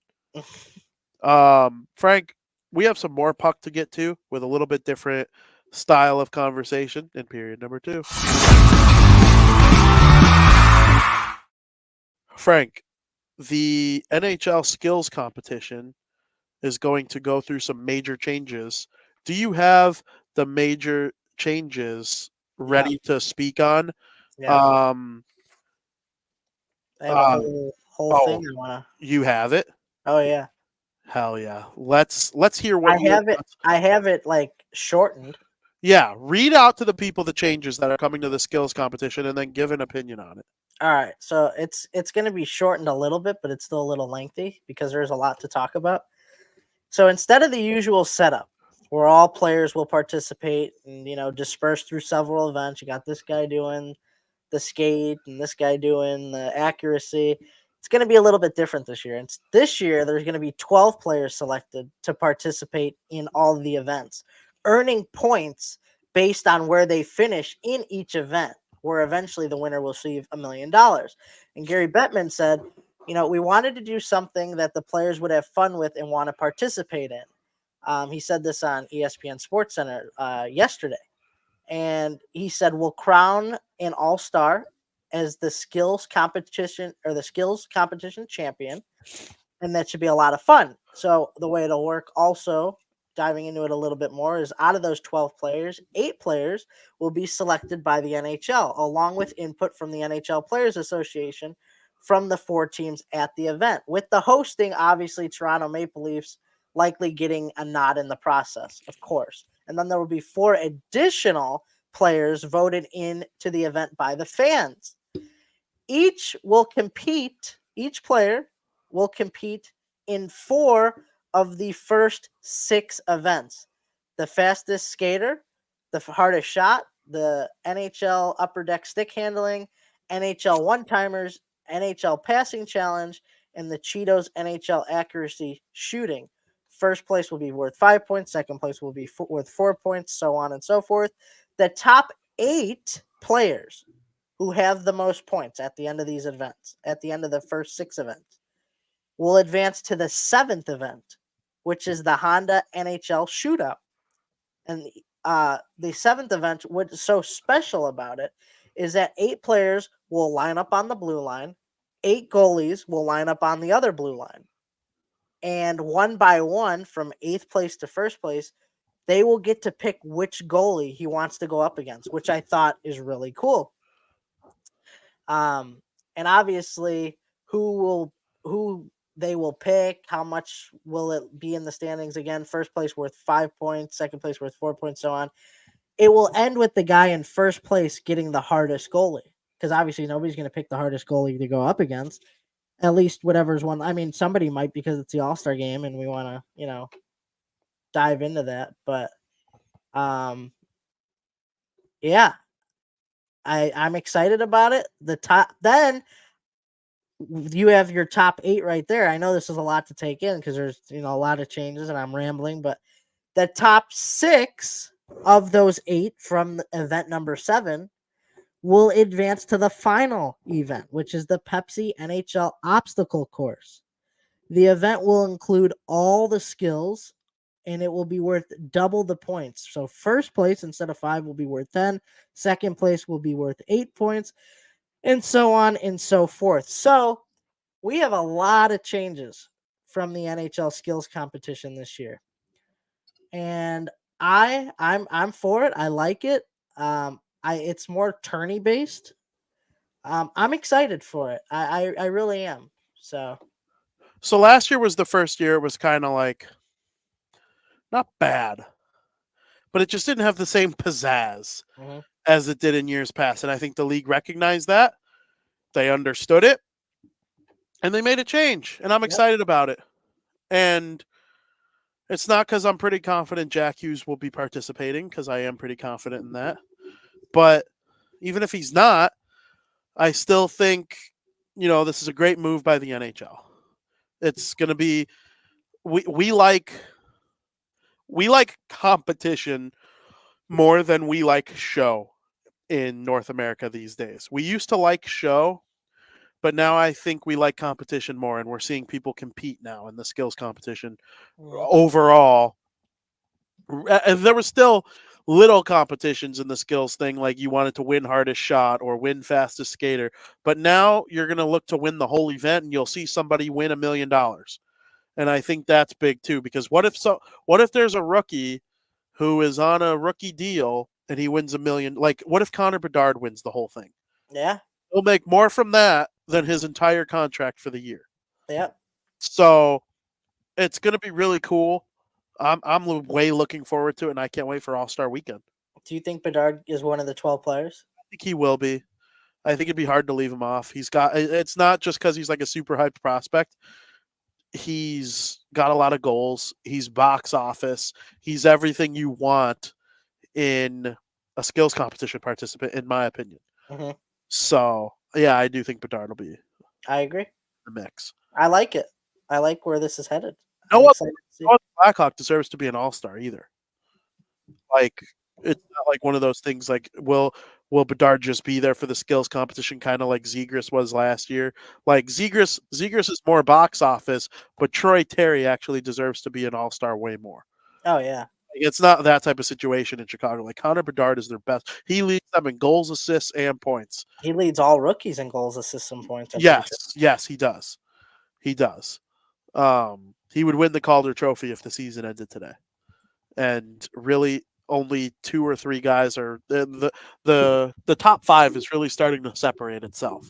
Oh, yeah. A little bit. So that should be really fun. Frank, I saw that Logan Couture thought he might have a career-ending setback during the earlier stages of the season, but now it sounds like he might not. He might be fine. We'll see what happens with Logan Couture, but I wanted to give that update out there. He hasn't played yet this season. What are your thoughts on Logan Couture? Yeah, he missed the entire season this year due to a lower body injury. Met with San Jose media this week for the first time in nearly 2 months. And the media asked him to shine light on his injury situation. And he told the media, not right now, maybe one day. The Sharks captain told reporters he had been skating for roughly 10 days. So Couture also went on to say, like you said a few months ago, you never know if he'd step back on the ice again and that his career may have been over. But things have changed now, and he sees a path to playing in the NHL again. Now, obviously, we all know Logan Couture was injured He's not. You're not going to lie about that. We know he was injured, but honestly, he probably doesn't want to come back to the Sharks and play meaningless games right now in the NHL. Like, you want to return to the NHL and play for the 32nd place team in the NHL? Like, I can understand why there's no rush for him to get back right now. He's not on the Blackhawks. Sorry. Are they last? I swear I checked yesterday and the Sharks were last. They're last, and the Sharks aren't even second to last right now. They're third to last. That's how Are bad. they really? Did they win yesterday? They did. They are 6-2-2 in their last 10. I thought. See, I wrote the sheet before they won. No, it's okay. I'm joking. It was because it was the Hawks. I wouldn't have interrupted you if it was like the Ducks and last. In a few games, maybe. But what I'm saying they is, stink. Like, there's no rush. Why do you need to rush back to get to play these meaningless games? Like, you don't wanna. Like, that's not a fun way to end your career, right? Yeah, I agree. And I think if he gets back, he would probably assume his career's not almost over. I think that's probably the hope, right? Like, Logan Couture is not old. No. Logan Couture is currently Logan Couture is 34. He'll be 35 in March. It's getting there. He's a little older than I realized. But I'm living in my world where I remember Logan Couture as a young man. But that's why it's like, do you really want to like end your career like this? Yeah. I agree. Well, maybe he'll come back, play a couple games, and get traded. It'd be hard to trade for a guy like that, though.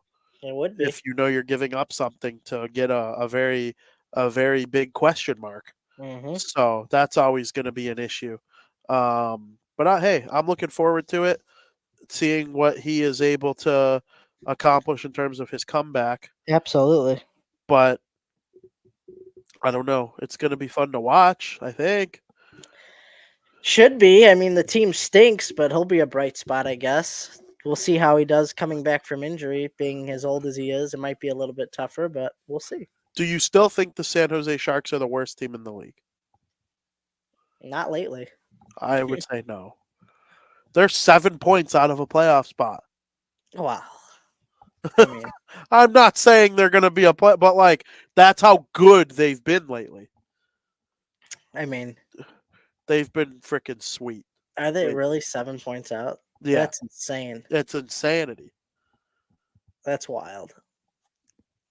So like, I don't really know how to describe like this Sharks team. It's one of the weirdest situations I think I've ever seen.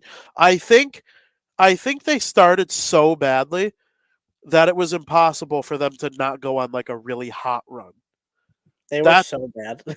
That's kind of like my thing. Like, were they really gonna have the worst record of all time? No, I just don't think that was ever like a thing.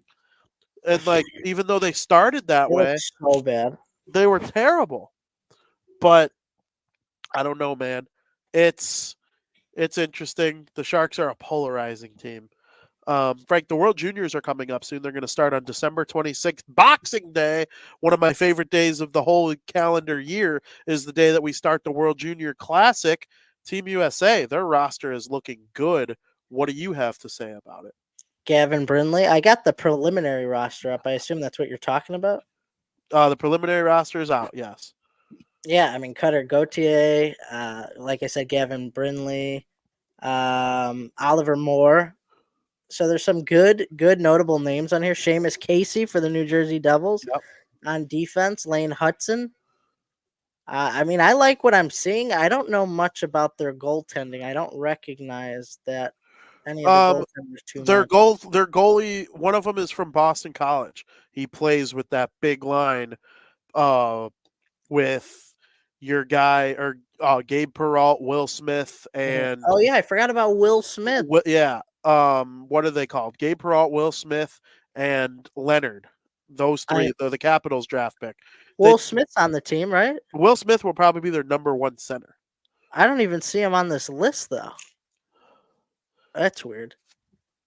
Yeah. But yeah, I forgot about Will Smith. Jimmy Snuggerud. I like him. Snuggerud is awesome. I like him. Snuggerud is very, very good. Frank Nazar.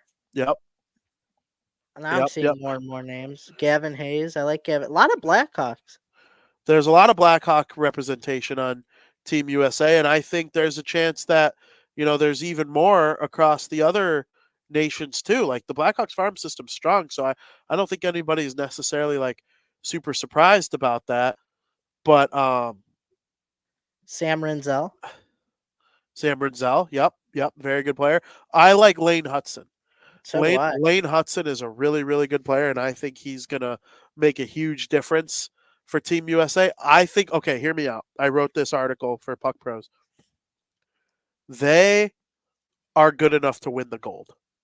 They don't have Austin Matthews or Jack Hughes like they did in other years. You don't think they could win the gold? I do think they could win the gold. Oh, okay.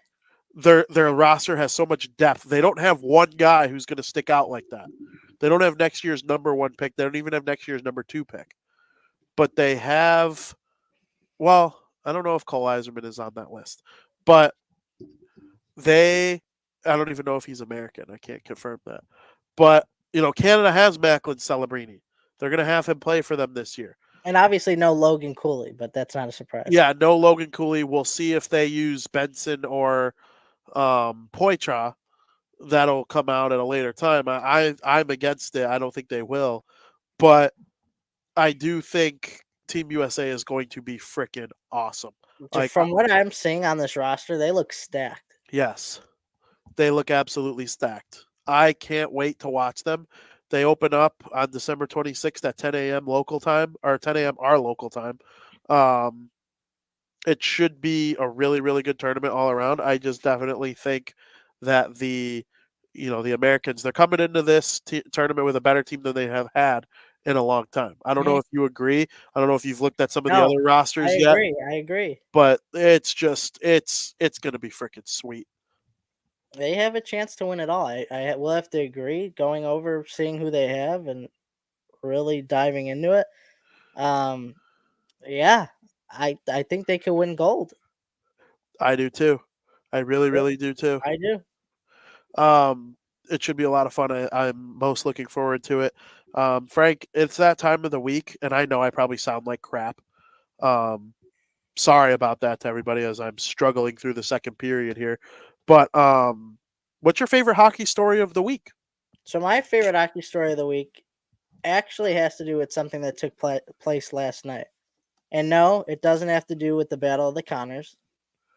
But it does have to do with Gary Bettman, who went on the intermission report last night on ESPN and discussed expansions and new arenas. He mentioned the Coyotes getting a new arena. He also mentioned the Washington Capitals on how they have a chance to play one day in Alexandria, Virginia. The conversation has shed some light on a lot of topics we brought up on this show about teams moving, teams coming, or the NHL expanding or whatnot. So we talk about this stuff a lot, and Gary Bettman kind of gave an answer to this. And he basically said, nobody's moving. We like where our franchises are. I know there's a rumor about Washington being asked to come to Virginia, which is 4 miles away from the existing arena. That's all.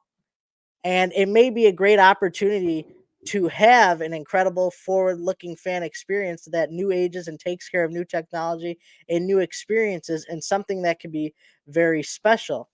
Bettman also went on to say that the expansion is not something that they're thinking about right now. They like the 32 teams the way they are. He said never say never, but right now there's no plans to go through an expansion process, meaning that there'll be 32 teams for quite a long time.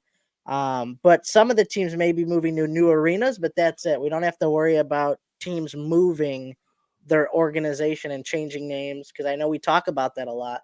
So it was like we got some light shed on the situation. Yeah, it's definitely a very interesting story. I hope Washington doesn't move. Like, I know that sounds crazy. To West Virginia. But they wouldn't be. They would just move. They're not going to be called the Virginia Capitals. I know. Capitals, but play in Virginia. Like that, to me, that doesn't bother me, because the Jets play in New Jersey, don't they? Yeah, it's not the optics that bother. It's like the people that live close to the rink, and that hockey team is just so embedded in that community, and seeing it stripped out and moved far away would just suck. No, I would hate to see it. It's only 4 miles away. Is it really that much? Is it really that small of a difference? That's what Gary Bettman said. They would only be moving 4 miles away. If that's true, then yeah, I'm okay with it. like 4 miles. It's like that's like so close. If that's the truth, then I'm okay with it. Absolutely. But I don't know. I didn't want to see them move out of that DC area if they didn't have to. But if it's No, not that far away, I yeah, guess because it doesn't matter. he said we like our franchises where they are. I know there's a rumor about Washington being asked to come to Virginia, which is 4 miles away from their existing arena. That That's like makes sense. moving next door. It's not that big of a deal. You'll still get the Yeah, same fans. I get. That's why Yeah, it's that's not true. a big deal. It's not a big deal. That's fair. That's very fair. I'm not here to argue with that at all. That's a good point. My favorite hockey story of the week has to do with one of our favorite players. I don't know if we haven't done favorite story in a week in a long time, but I want to talk about Brock Besser. That was my favorite hockey story of the week. He scored a hat trick yesterday, and I'm kind of back in on the Oilers, but I'm not out on the Canucks as a result. Like I'm just adding the Oilers back into the rotation. But I've been He's watching the back in, Canucks. out, back in. I'm Philadelphia with the Oilers. I'll be out on them if they lose 5 in a row again. But I'm in on the Canucks for sure, and I've been watching them a lot. Love seeing Brock Besser score. I mean, a hat trick Did I yesterday. tell you about this You guy, said it. Victor? You said It's it, gonna dude. be his best year. Nope, you said it. I agree. It's going to be his best year, and it certainly is. It certainly is going to be his best year. I hope he breaks 30 goals. I hope he stays healthy. All of a sudden, this albatross contract is looking really nice for them. I hope it sticks. I hope he keeps scoring. It's nice to have lots of talent around him. One of the goals he scored was our guy Quinton Hughes circling the wagon like the Buffalo Bills around the net, and he passes it up to Besser, and Besser takes an absolute freaking heater, and it blows past the goaltender, and he's got a goal, and he ended up with 3 on the night, and he's having this outstanding year. He probably deserves to be an all-star. The problem is the all-star games in Toronto, are they going to bring in 3 Canucks? Because, like, who deserves to make it? Pettersson is, like, one of the league's leading scorers. Quinton Hughes probably is either first or second Norris Trophy voting with Cale Makar, who, by the way, is also in the Western Conference. Somebody's And getting the short end of the Brock stick. Besser, yeah, it's probably going to be Besser. They're probably going to bring Peterson and Hughes to the All-Star game. Yeah. So I don't know about it, but damn, the Canucks. The Canucks as a whole are my favorite hockey story of the week, but in specific, I wanted to, give some love to Brock Besser, the Minnesota kid. Just absolutely unreal start to the season, and it's looking more like just a hot start. It's actually looking like Brock Besser's back and is the player that we all thought he'd develop into. And guess who snagged them in fantasy off the waiver? Not you. This guy right here. Not you. Don't I lie. had faith from him from the beginning. Don't lie. That's where we are. That's where we are. Favorite hockey story of the week. Now I think it's time we move on because we have some serious discussion to have in period number 3. Welcome to period 3, Frank. Football. I got a question before you start. What's that? I want an honest answer. Don't bullshit a bullshit, all right? Okay. Do you look to make sure it's the right graphic for like third period? Are you like thinking I'm gonna mess up and hit second period for the third period? No. Don't tell me you've never done that before. No. Really? I never even look. You could play a graphic that says "fuck you, asshole," and I would never know. Okay. Why? Did you mess up? No, I never have, but I'm just saying I never thought like you thought like, oh, is he gonna throw up the second period on accident? Frank, why would I think that? It's very easy to do, but I haven't done it. But we're not even talking about football yet. So just your agenda. Get out. He tried calling me during the show again.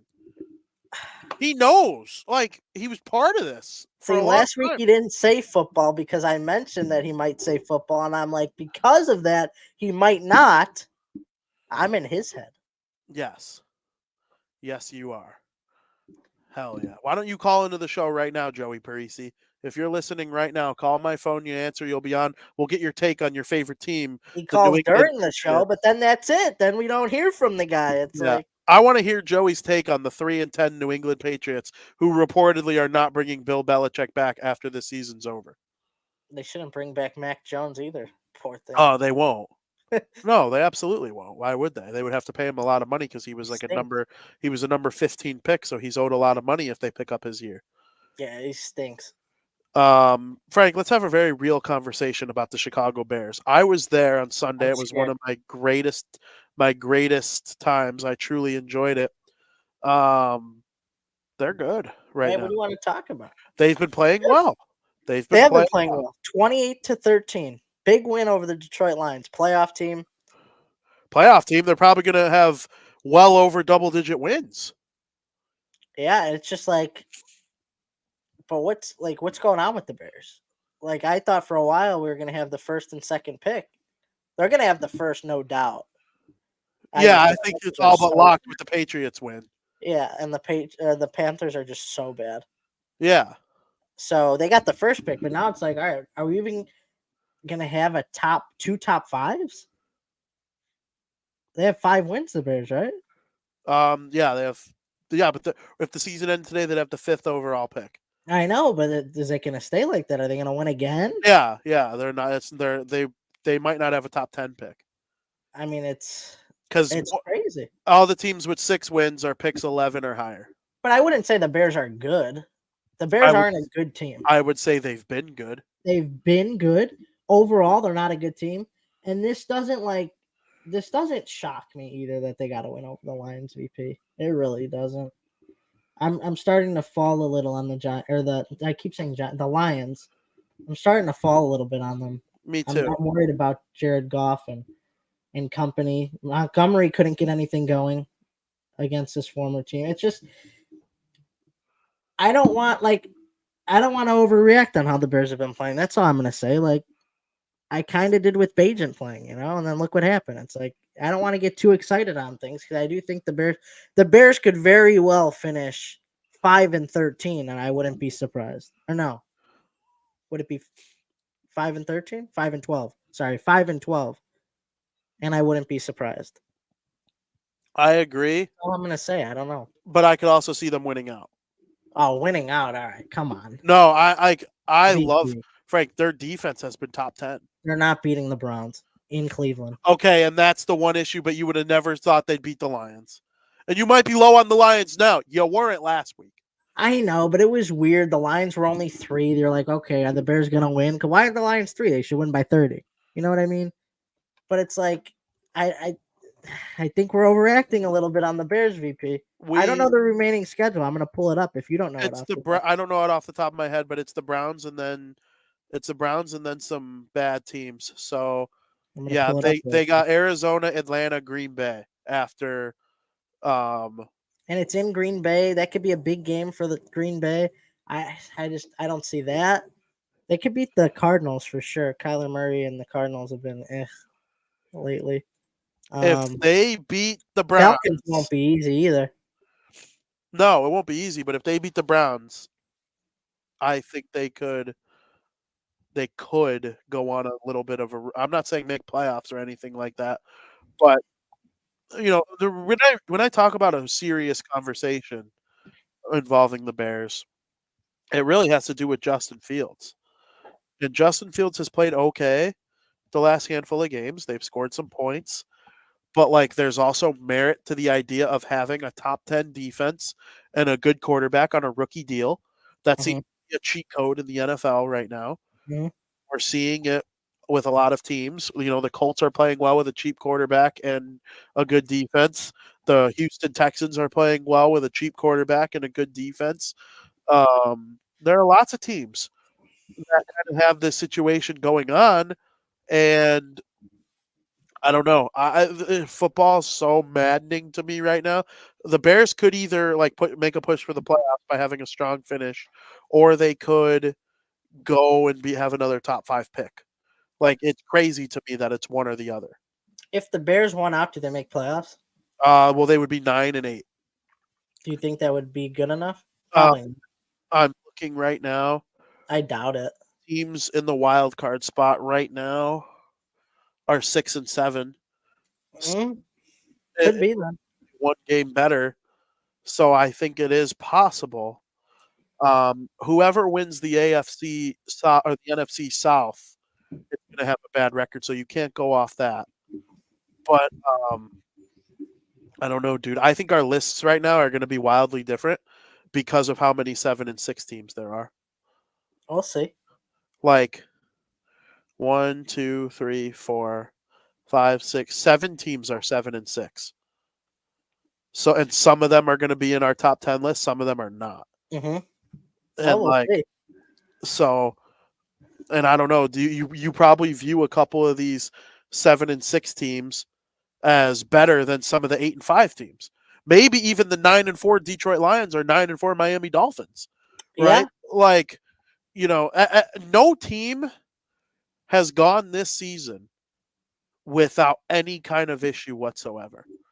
Now, there is one team, and I think they'll probably be number one on your list. There is one team that went through like a bad stretch, and they have since like really gotten out of it. But I know who you're talking about. And they've gotten out of it in a big way. You think they're number one on my list, huh? Maybe. I don't know. If they're not, I'd like to hear your explanation why. I'm not going to argue it. We'll see. But, I'm not saying you're wrong. Well, you're saying like you can't say I'm wrong on that. Like if I have it and you don't, like I think it's a very. We'll see. Like there are 4 teams that could be number one, but you look through last week, and one of the teams has won 3 straight. One of them has won 5 straight. The other has won 5 straight.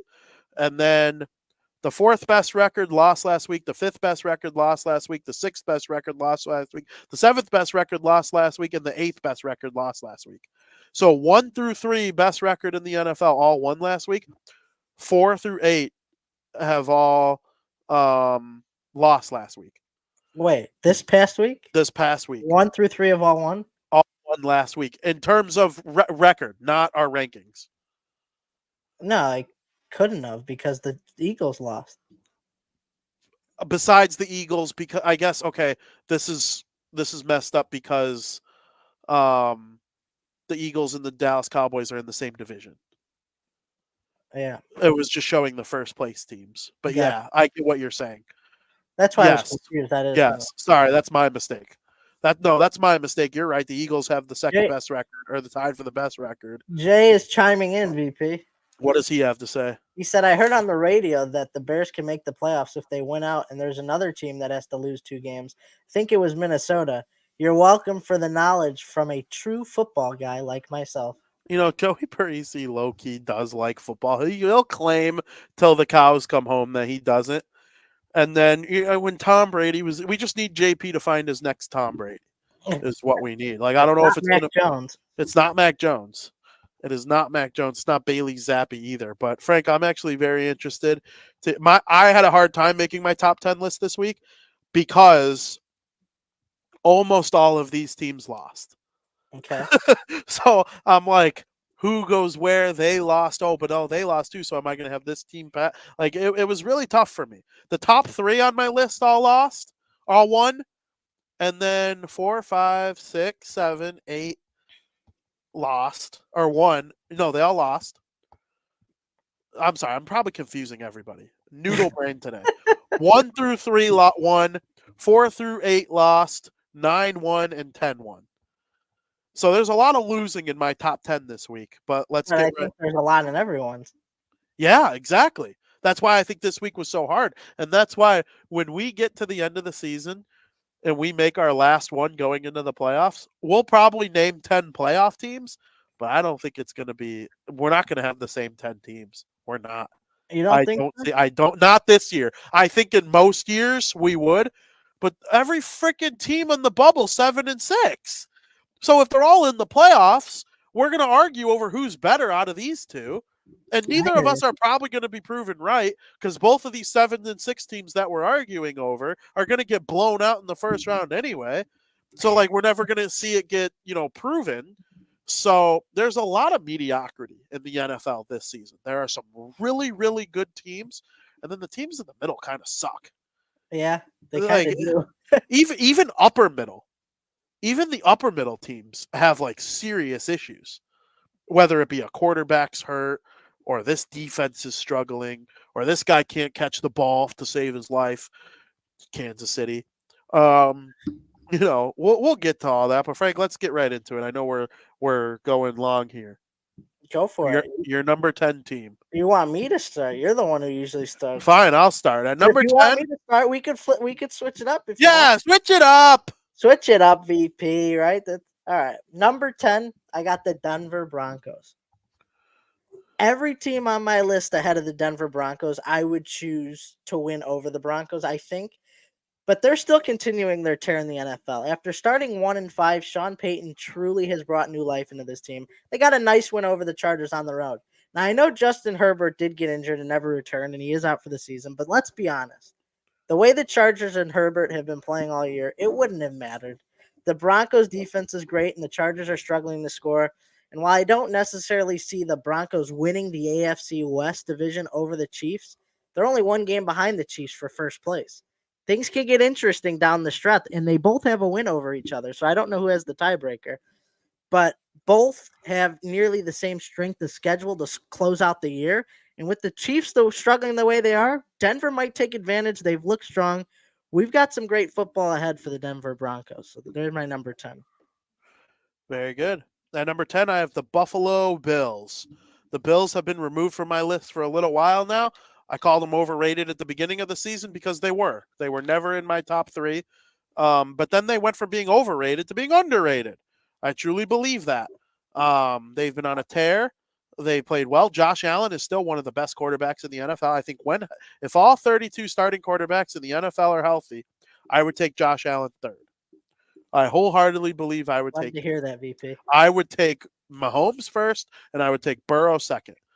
And you're seeing with Cincinnati what it's like to not have your guy. I know Jake Browning, good backup, good game. He's been great. Yeah, and maybe they will make it. They're not on my top 10 list because I do take into account the fact that Joe Burrow isn't there, and I don't necessarily think this is a power ranking more than it is, the standings or anything like that. Mm-hmm. I think Buffalo's good, and they've been on a little bit of a run. Big win over the Chiefs. Do I think Patrick Mahomes is a little crybaby? Yes. The Bills deserved to win that game. Kadarius Toney was offsides. There's no arguing it. Do I know whether or not referees usually tell offensive players that they're offside before the snap, and that kind of like broke code?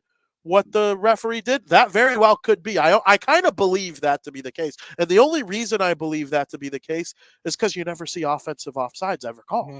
So there's no way it just never happens. So I do kind of believe that referees normally tell receivers before the ball is snapped, hey, buddy, back up. And they do. And that didn't happen on that play, obviously. But I'd almost rather it not happen ever. And the game be called the way it should be. Just because it was a pretty play. And Taylor Swift was super happy to see. Happy birthday, Taylor. Was very excited to see Travis Kelce make an all-world play. And Kadarius Toney, for the first time in his damn life, didn't drop the football. Just because the play was sick doesn't mean you bend the rules for it. It's just not how it works. The Buffalo Bills deserved to win that game. They're in my list at number 10, Frank. And guess what? As a poop talker of the Bills earlier in the season, it was only for football-related reasons. I like the Bills. I will jump through a table once in my life. It might paralyze me with my back issues, but if that's how I go out, that's how I go out. I love the Buffalo Bills. I am a huge fan of the Buffalo Bills organization, what they've done, the fans. Love them. Me talking poop on them was not coming from a place of hate. It was just what my eyes told me about football. I wouldn't want to play them in the first round of the playoffs. I'll say it. If they're going up against one of these teams that I have ranked ahead of them, I think I would take Buffalo in a lot of them, including my number 9 team, the Cleveland Bengals. Oh my God. Wow. I am in big trouble today. I don't know if you mush for brain today. The Cleveland Browns. I have at number 9. They've just been impressive all season long with very minimal quarterback play. right? They're basically Iowa, but maybe even a little better in NFL terms. I'm not sure they'll win a playoff game. I told you, I remember when we were at timeout during the preseason, I said Browns are making the playoffs. And then they had a little bit of a rough start, but I was like, the AFC North is so competitive. It's probably one of the most competitive divisions in football right now. And I love what I'm seeing from the Cleveland Browns. They play well, they play hard, nasty defense.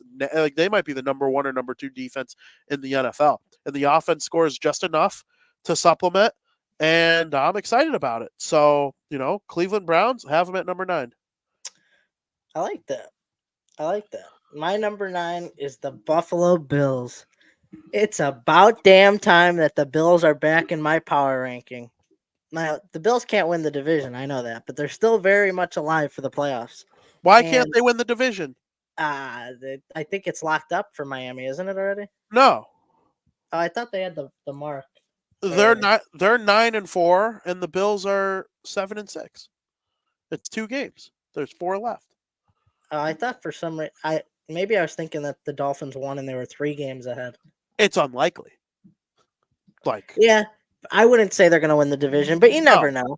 And plus, the Buffalo Bills have one of the hardest schedules to close out the year, but they've looked great in each of their past few games so far. They almost beat the Eagles, and they got a big win in Arrowhead, whereas Josh Allen is undefeated in Arrowhead. He's now 4-0 in his career, which that's just weird to think. The road ahead isn't going to be easy with the Cowboys coming up in the next game, but the Bills will be hosting the Cowboys, so that's a very winnable game right there. Josh Allen and the Bills seem to thrive in these types of moments, and I agree with you. I would not want to play the Bills in a playoff spot. And just when everyone looked right over the Bills, it's like, here they come. Including you, because you had eyes. Well, they were out of my power ranking, but never once did I change who I think is going to make it to the Super Bowl. I said Bills, Chiefs. I'm sticking with it. I'm riding and dying with it. So I want the Bills to make it. Not Bills, Chiefs. Bills, Eagles. Well, Eagles. I know that's not possible to happen. Right. Bills, Eagles.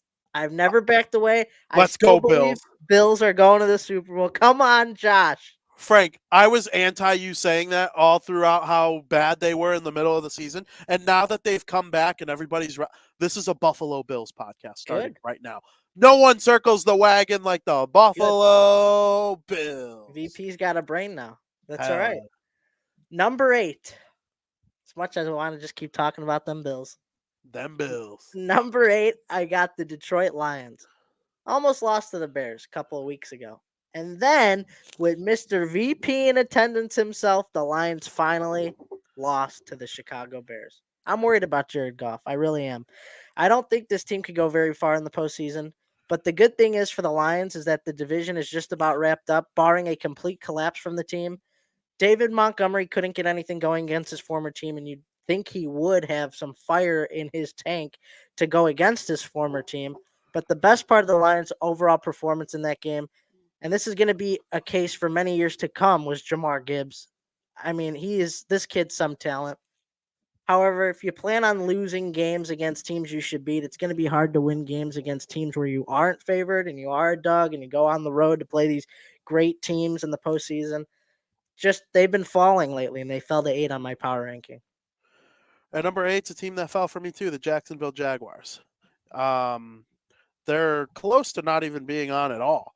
They've been not good lately. I know they probably could have, should have won that game on Monday Night Football if Trevor didn't get hurt. But, I mean, a tough loss. They almost came back and won this last week, which is what kept them on my power ranking. I do still think they're an outstanding team, but their defense hasn't been quite the same over the last 2 weeks. And obviously this ranking is by a weekly basis, and we base it on what we've seen lately and how we think they would handle things. 1 versus 1 right now. Jacksonville, they need a little bit more from Trevor Lawrence, and they need their defense to get to be where they were a couple weeks ago. I think they could be a Super Bowl team if everything clicks right for them at the exact same time. I kind of think all 10 of these teams could be Super Bowl teams, but like only the top 4 or 5 are like really likely. But like all 10 of these teams, if everything goes right, they could make it. Same thing with the Jacksonville's no exception. They're on top of their division. They right now, they have one of the better records in the NFL. So, and you know what? They're still very early in their process too. Yep. I kind of view them the way I view the Devils. They're like a good team, a great team with all this talent, but they're still very early in their process. They're going to be here for a long time. And, it might take them 2 or 3 years to get that experience needed. You had a big playoff win last year, but you had to come back from down 27-0. And then you got smoked you didn't get smoked by the Chiefs, but I think losing to Patrick Mahomes at 50% by 7 is close to getting smoked. Even though they only lost by 7, if Patrick Mahomes was at full strength, the game probably would have been a little bit different. But nonetheless, they still had a close game with the eventual Super Bowl champions. You take that experience into this year where they've been pretty good for most of the year. I have them at number 8. At number 7, I have those Detroit Lions who have slipped farther and farther down my list as the season goes along. Frank, I do not think that the division is wrapped up for the Detroit Lions, and I'll tell you why. They have right now a 2-game lead over the Minnesota Vikings and a 3-game lead over the Green Bay Packers. But their remaining schedule, after losing 2 of their last 3 to the Green Bay Packers and the Chicago Bears, and they almost lost 2 to the Chicago Bears, let's not forget. Which, really quick, if the Bears beat Denver and didn't blow a 28-7 lead against them, and if they would have hung on against Detroit, they'd be 7-6 and in a playoff spot right now, and they'd have the same record as these Buffalo Bills and teams that are in our top 10, which is weird to think about. But the Detroit Lions, after losing to the Bears on Sunday, they play on Saturday against the Denver Broncos. Then 1 week later, on Sunday, Christmas Eve, they play the Minnesota Vikings. And then on Saturday, December 30th, they play the Dallas Cowboys. Yep. And then on Sunday, January 7th, they play the Minnesota Vikings. The Vikings' destiny is in their own hands if they were to take care of their business against the Detroit Lions and the other games that they play remaining this season, and maybe some help from Denver or Dallas, which you could probably assume one of those 2 games will result in a loss for Detroit, Right. Especially Dallas. I mean, they've been absolutely unbelievable. That's why they're 7 on my power rankings. I don't. This could be the last time they're on my top 10 at all. Wow. Really? I mean, if we come into next time, I mean, I agree with you. They're 8 on mine. So if they lose to Denver and Minnesota in between now and our next ranking, I mean, yeah, I'd put the Steelers ahead of them then probably. Some of these teams that I just barely left off, like who did I just barely leave off? Green Bay, Indianapolis, Minnesota, Pittsburgh, Houston, the Bengals, teams like that. I mean, our lists aren't wildly different so far. No. My number 7, Jacksonville Jaguars. Trevor Lawrence returned to action this week, but his performance wasn't good enough as the Jaguars fell to the Browns 31-27. Could tell Trevor Lawrence really wasn't himself, but the offense still managed to compile 27 points. The scary part about this team is the defense. The defense has been giving up 30-plus points like it's nobody's business in the past 2 weeks, both of which came against backup quarterbacks. So that is something that is out of Trevor Lawrence's hands and something that needs to be cleaned up sooner rather than later. We're going to start to see, or we are starting to see shades of the Jaguars through the first 3 weeks of the season when they went 1-2. I do think that when Trevor Lawrence is 100% healthy, this team shouldn't be taken lightly. But until then, they need to worry about winning the division, which is far from set in stone.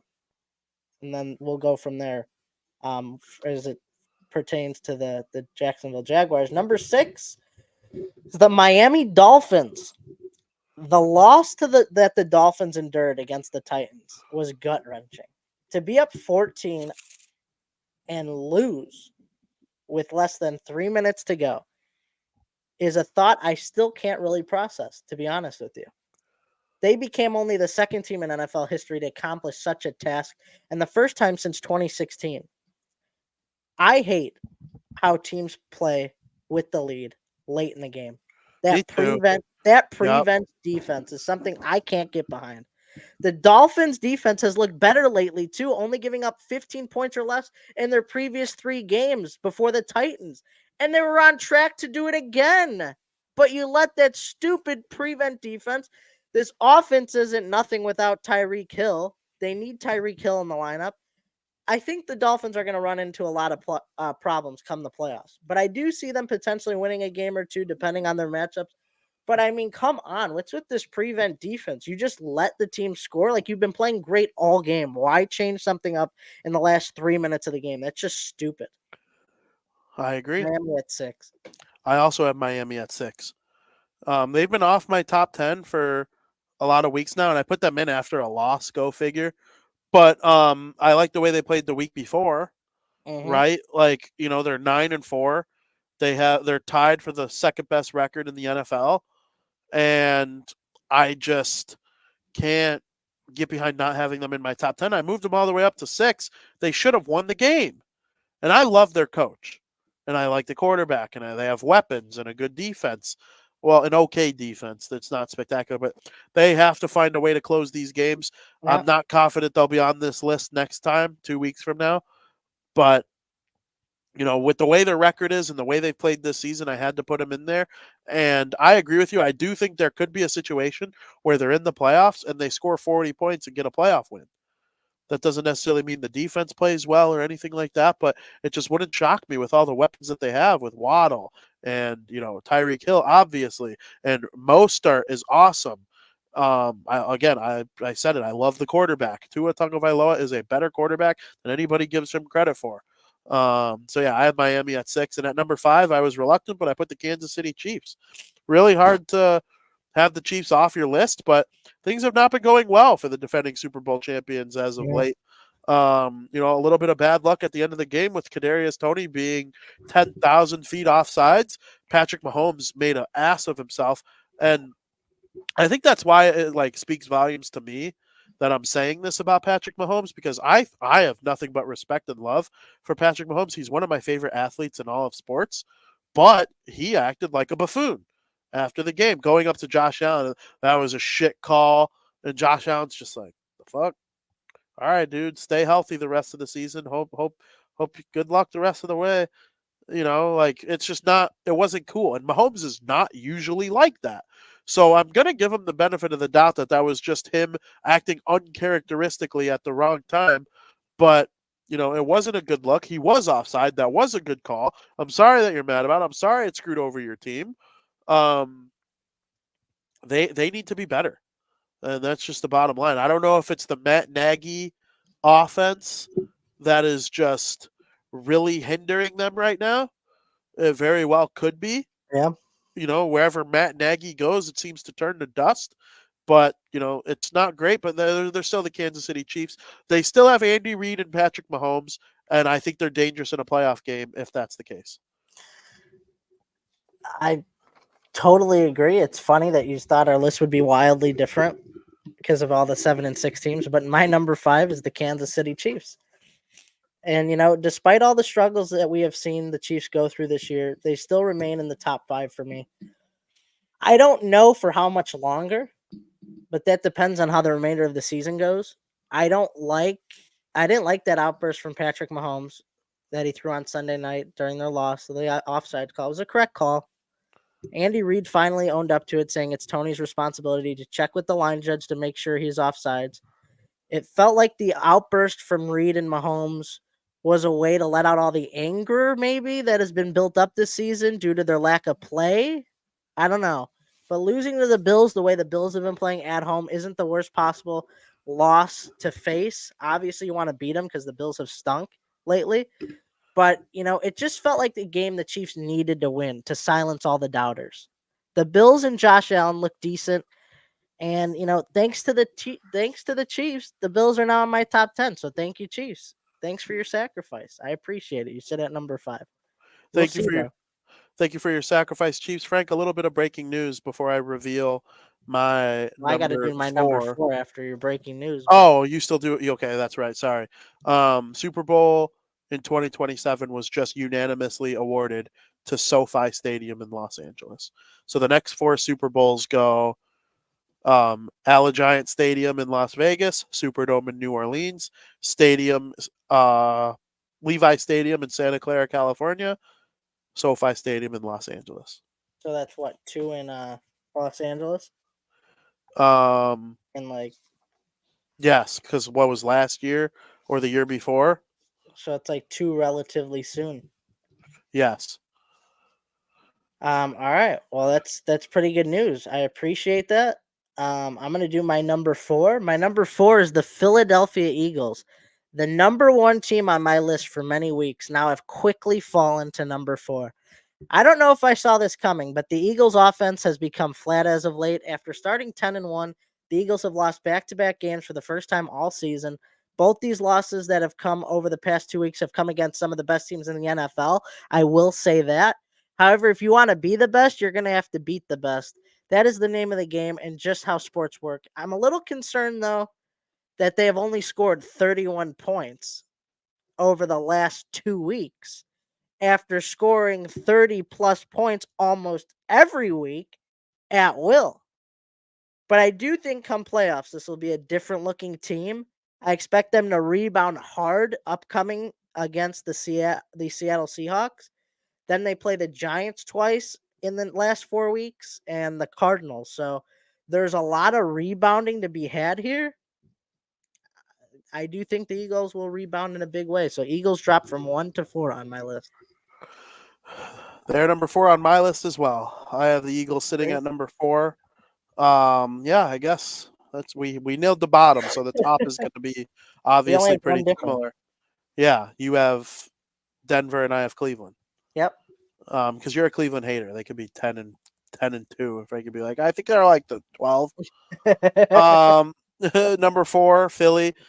They've Yeah. been struggling a little bit lately, and I think they get a little bit less benefit of the doubt than most teams who started the season 10-0 or whatever it was, and that's because it wasn't 10-0. What did they start, like 8-0, something like that? The Chief or the Eagles? The Eagles. They They're started. they No, were they on. had a loss early, I think, right? Didn't they lose to the Commanders? Did they? Maybe I'm thinking of Not the early, but like 6-1, maybe 7 and yeah, 1. yeah. But a lot of their wins were like grimy, hard-working wins, and for some reason people don't love those in the regular season, no matter the opponent. I could I think they're good for you when the playoffs start, but I'm not as high on Philly as I was a couple weeks ago. I still think they could win the Super Bowl, right? Like Oh, they have 100%. all-world players all over the field, but right now, following Week 14, it's hard to have them anywhere other than 4. I think they're better than Kansas City, Miami, Detroit, Jacksonville. I have them ahead of them all right now. And another thing, their loss came to the team that I have at number 3, the Dallas Cowboys. This is the first time the Cowboys have ever been this high on my list. I'm not going to be chanting "We Dem Boys" or anything like that, thinking that this team is going to be any different than the Dallas Cowboys of the past, who always look really good. I do think this is the best Cowboys team I've seen in my life. Now, do I think they could have the same result as every other Cowboys team in my life? Yes. But this is the highest regard I've held the Cowboys in entering week 15 since I've been watching football. I That's fair. wholeheartedly believe that. I wholeheartedly believe that. That's fair. I like to talk my junk. They had a lot of wins over stinky teams early in the season, and I held that against them. Well, they blew the doors off the Eagles. Okay, and if blowing the doors off the Eagles on primetime football doesn't get your heartbeat going for the Dallas Cowboys, I don't know what will. Then you're just a hater, right? And I'm very much a hater because I hate their fan base, but I like the team. They're just playing well, and they could be argued as the best team in the NFL right now. But so can number 2 and number 1 on my list. So right now I have Dallas at number 3. It was they'd lost week 6, the Eagles, Got not it. to the Commanders, to the Jets. They almost lost to the Commanders both times they played them. It was a very close game, but it was the Jets. I remember that. That's Yep. right. I remember saying to you, yeah, the Eagles have, because it was before they lost 2 in a row. Yeah, the Eagles have one loss. Guess who it was to? The frickin' Jets. The Jets beat the Bills, the Eagles. They had some pretty impressive wins. They Yep. just kind of stink as a whole. But Yep. anyway, our lists continue all the same, VP, with the Dallas Cowboys at number 3 on my list. They picked up their first big win of the season. They're the only team in the NFL remaining that is undefeated at home. which not a shocker because they could really only play at home. That's their biggest benefit. But this was their toughest test this year, and they fully took advantage of it. And I got to admit, I like what I see out of the Dallas Cowboys, but they have been so dominant at home that it scares me a little bit. The good news is that if they win the number 1 seed in the NFC, they won't have to worry about playing on the road until the Super Bowl. But for right now, they're one of the best teams in the NFL. I'm not that high on the Dallas Cowboys, but if I use my own eyes and my own brain, I got them at number 3. I just got to call it what it is. They've been playing great. They've been one of the best teams in the league. I got the Dallas Cowboys at number 3. My number 2, VP's like, who's he going to put at number 2? Did he call me wrong, but actually put them at number 1? My number 2 is the San Francisco 49ers. The San Francisco 49ers have moved up and down my list all year, and they're locked in at number 2 at this moment. A lot of people might have them at number 1, but their defense to me seemed a little suspicious against the backup quarterback, Drew Lock, and the Seattle Seahawks. The defense is one of the biggest factors when it comes to the 49ers. Brock Purdy could win a Super Bowl with this team, the team that he's given, absolutely. But it all relies on the defense. In games that the 49ers give up 20 or more points this season, they are 1-2. It's like you hit a point, you just falter. This means that it's crucial for the opposing team to score more than 20 points if they want to win the game. This isn't easy by any means. I'm not saying like it's easy. We just got to score 20 points. But 20, like I said, 20 isn't easy. It sounds maybe it is easy, but against this defense, it's very hard. They held the Cowboys and the Eagles to both under 20 points this season. So that's how hard it is. 2 of the most dynamic offensives in the game, they held to less than 20 points this season, which is why they're ahead of both on my list. But I couldn't make them number 1 because I think this defense could crack come playoffs against a really great team. Perhaps maybe like my number 1. Understood. I understand. And really quick on Dallas, isn't that kind of the key to having the number 1 seed, though, in the NFL, is like dominate at home and then play above average on the road? That's exactly what they've done. They still only have 3 losses on the road. They're undefeated at home, but what are they on the road? 5-3. Yeah, it's still great. So like, I don't know. And the remaining schedule, if their remaining schedule is this, and if they win out or go 3-1, I hope the Bills beat them so bad. I think I'd put them 1 by the end of the year if they win out. It's the Bills, the Dolphins, the Lions, and then Washington. Three of those 4 are but even Washington could be tough because it's a division game. That's exactly what I was going to say. It's 3 10-win teams and then a division rival. So, absolutely, I agree with that. My number 2, I put the Baltimore Ravens number 2. Lamar is impossible to play against when you're the road team. When they're in Baltimore, it might be one of the most aggressive home field advantages in the NFL. I think because their offense is so dynamic and it's so reliant on him. And he finally has good receivers for the first time in his career. The defense is awesome. Love the coach. I think the Ravens are a really good team, and I can't wait to watch them in the playoffs. I hope we get at least one divisional matchup between the Ravens and the playoffs. I'm not sure. It might have to be Cleveland or Pittsburgh. I'm not sure it's going to be the Bengals. I also would love to see the Ravens play against either Kansas City, Miami, or Buffalo in the playoffs at some point. I know basically they're going to get one of those teams. I just can't wait for it. I think it's going to be super exciting. They could easily be 1. I put them at 2. And the reason I put them at 2 is because I put the San Francisco 49ers at number 1. The reason I put them at number 1 is just because they've been the best team in the league, in my opinion, for the entire season. They've won 5 in a row. They won 8 in a row. Then they lost 3 in a row, and then they won 5 in a row. And during their 3-game losing streak, something just didn't feel right with them. Brock Purdy wasn't playing well. He was hurt for some of it. And, they've dealt with some injuries during that little stretch. But now that they're healthy and they look like they're just getting hot at the right time, that's why I have them at number 1. It's just because they're on a little bit more of a roll. Winning 5 in a row, again, this is their second 5-game winning streak this season. And they got it up to 8 the first time. Will they get it up to 8 the rest of the season? You look at the remainder of their schedule, and they got Arizona. They should beat them. Then they have this decisive Monday Night Football game on Christmas Day during the evening, 7:15 start between the Baltimore Ravens and the San Francisco 49ers. That could be a Christmas Day Super Bowl preview. It's a Christmas Day matchup between our number 1 and number 2 teams. I'm very much looking forward to that.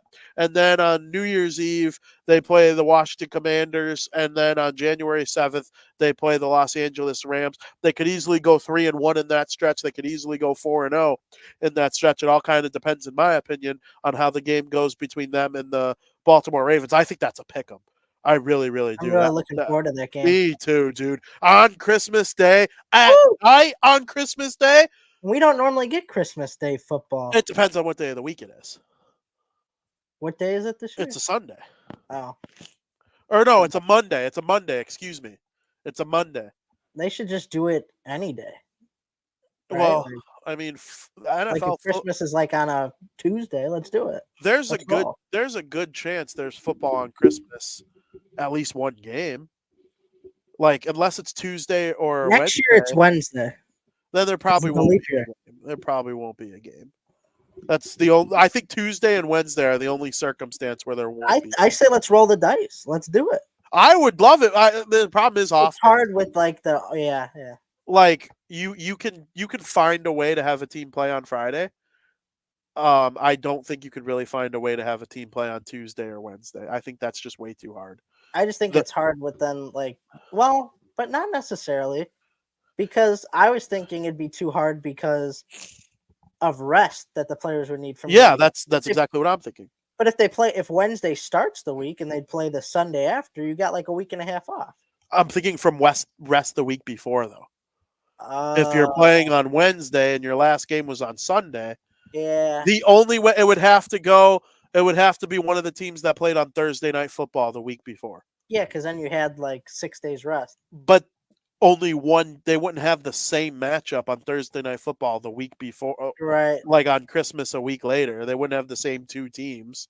So right. I do think it's very, very hard to get it on Tuesday or when. The only way I could think of on Tuesday is if you delayed the Monday Night Football game from the week prior and had that be the game on Tuesday. You might remember there was a game on Tuesday during the COVID season when the 49ers had like 3 guys get COVID. They pushed it back a day and they played on Tuesday. That's the only way. You have no Monday Night Football game. Instead, you have a Tuesday Night Football game, and that is the conclusion of week 16 or whatever it is. That, to me, is the only way you get it on Tuesday. I think Wednesday's hard. It's really hard to think of like a good, but you never know. The NFL might try to find a way if they can get it to be collectively bargained, but that's Christmas football.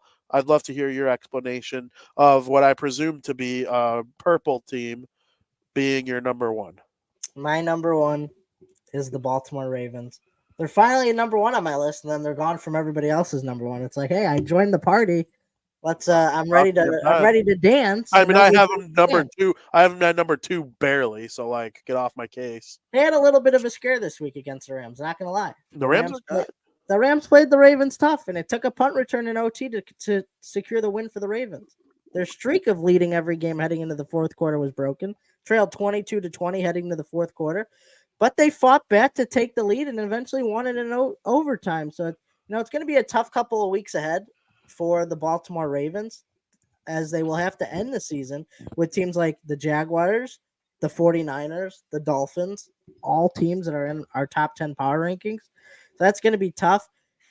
But I think I would take them against any team in the NFL at this given moment. Lamar Jackson and the offense is so much fun and so dynamic.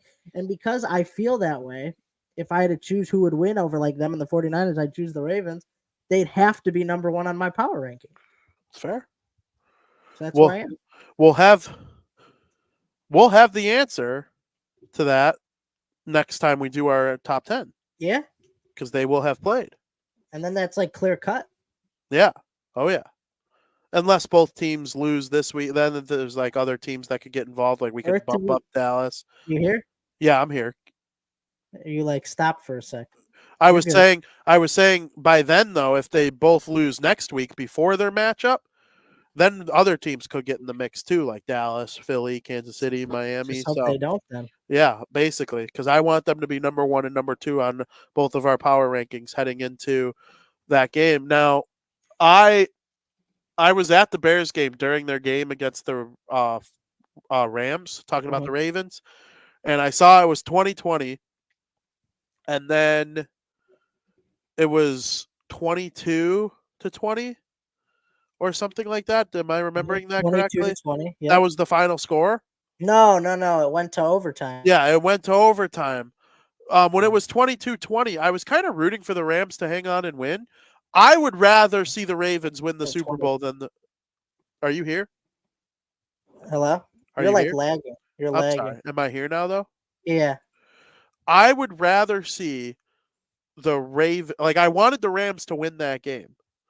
But I would rather see the Ravens win the Super Bowl than the Rams. I like the Ravens more than the Rams. But the reason I was rooting for the Rams to win that game is I want them to get in as the number 6 I know seed. what you're going to say. And I want them to play the Detroit Lions in the first round. And I want Matthew Stafford to go to Detroit and beat them in a playoff game. That would make me so happy. That would make me unequivocally. He's a Hall of Famer already. Put him in right now. First active Hall of Famer. If he were to do that, that would be so cool. But Baltimore Ravens showed everybody who boss.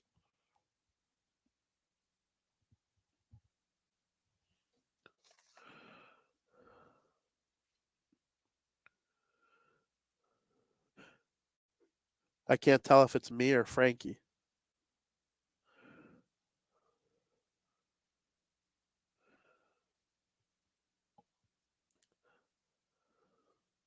Okay, so it's Frankie who's missing. So apparently I'm still here and everybody can hear me. If somebody who's watching could put in the chat that they can hear me, that would be completely wonderful. But yes, it is just me, I believe. Frankie texted me that his computer froze. So that's hilarious. But I'm the one who's been having problems all episode. So I thought it was me right there, but evidently it's not. We'll wait to get Frankie back in. But the next thing that we were going to talk about following the NFL is we were going to talk about Shohei Ohtani's contract. He is going to get a long-term deal worth a lot of money, right? And this is one of these things where he's getting a contract worth $700 million. $700 million for 10 years. And 10 years is a long time to give a guy a contract for.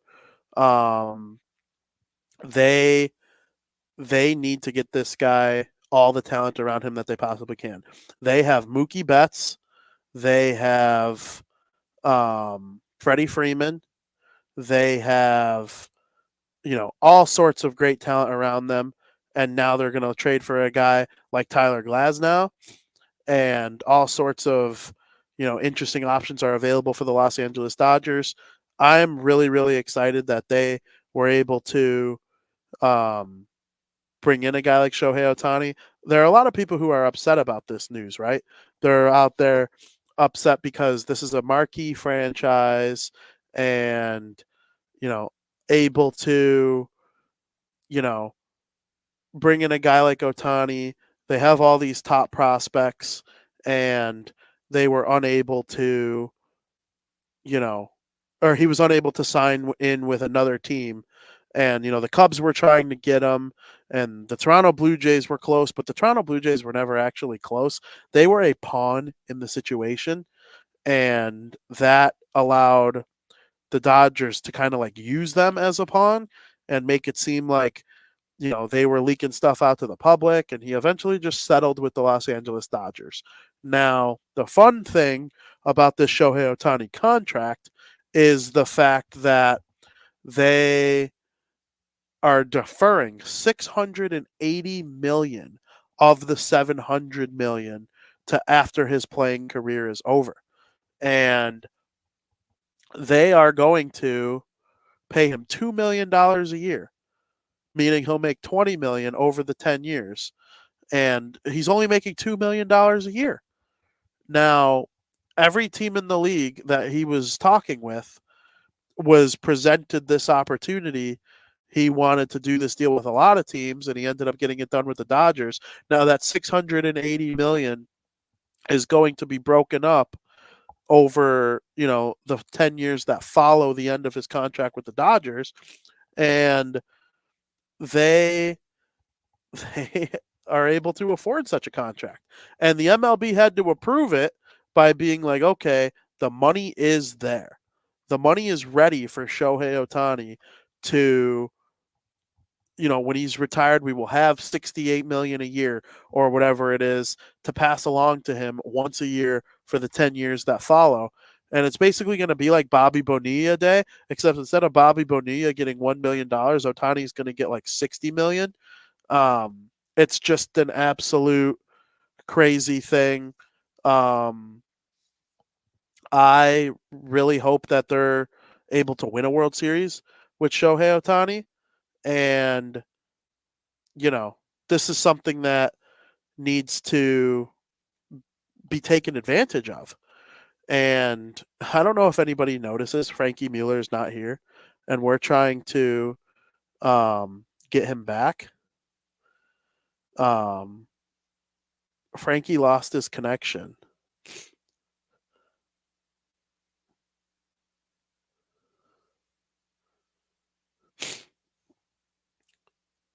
So Frankie, he can't be added without a host, but he's the host and he needs his laptop. So this is absolutely insane territory right now. I'm sitting here with nothing and all these people watching. This is crazy. But we'll talk through it for now. We're talking about Ohtani. If anybody has got something in the chat that they want to talk about while we figure out how to take care of this is kind of a deal. Yeah, we'll figure it out though. Well, we always do. Frankie's whole screen on his computer went back. Yeah, this is insane. Aldo, he saved the day. Oh my God, Aldo, you saved the day. Holy crap. I was sitting here freaking out like I really don't know what to do. Can you add Frankie back from his phone? Yeah. There he is. There he is. Aldo saved the day. Oh my God. For the Aldo, I really don't ever have issues talking. But we were at the end of our show. We finished that topic right there. And we were about to get into breaking bets, and Frankie's computer went black. Look at this. Oh my God. That's a brand new computer. And on his phone, it's not brand new, but and on his phone, he didn't have the permissions to let himself back in. So I'm sitting here like, oh, well, I guess I'm just going to talk about Shohei Ohtani for 15 minutes till we figure this out. I don't know. Idea what to do. That's unbelievable. That's so funny. I was editing for tonight's show, Before 55. I do a preview of the upcoming opponent. So I was editing that. All of a sudden, I see this message from you, and I go, "Let me jump on there right away." Aldo, you saved the day. I don't know what. I don't even know what I would have done. We were done with our show. I have no problem talking, but we have all these topics, and we've gone through them all. We've been live for 2 hours and 30 minutes. And I'm just like, I have nothing left in the tank. I'm just sitting here waiting for Frankie to do breaking bets. So, guys, do we have time to get into breaking bets? Can we play that graphic and do it? Aldo, I don't have my picks. They're on my computer. Oh, make some up. I will, but I just... No, that's fine. Frank, you wanna push breaking bets to the following week? That'd be totally okay with me. I mean, I understand. I could try my best. All right, well... Then let's get into America's favorite podcast segment of the week. It is.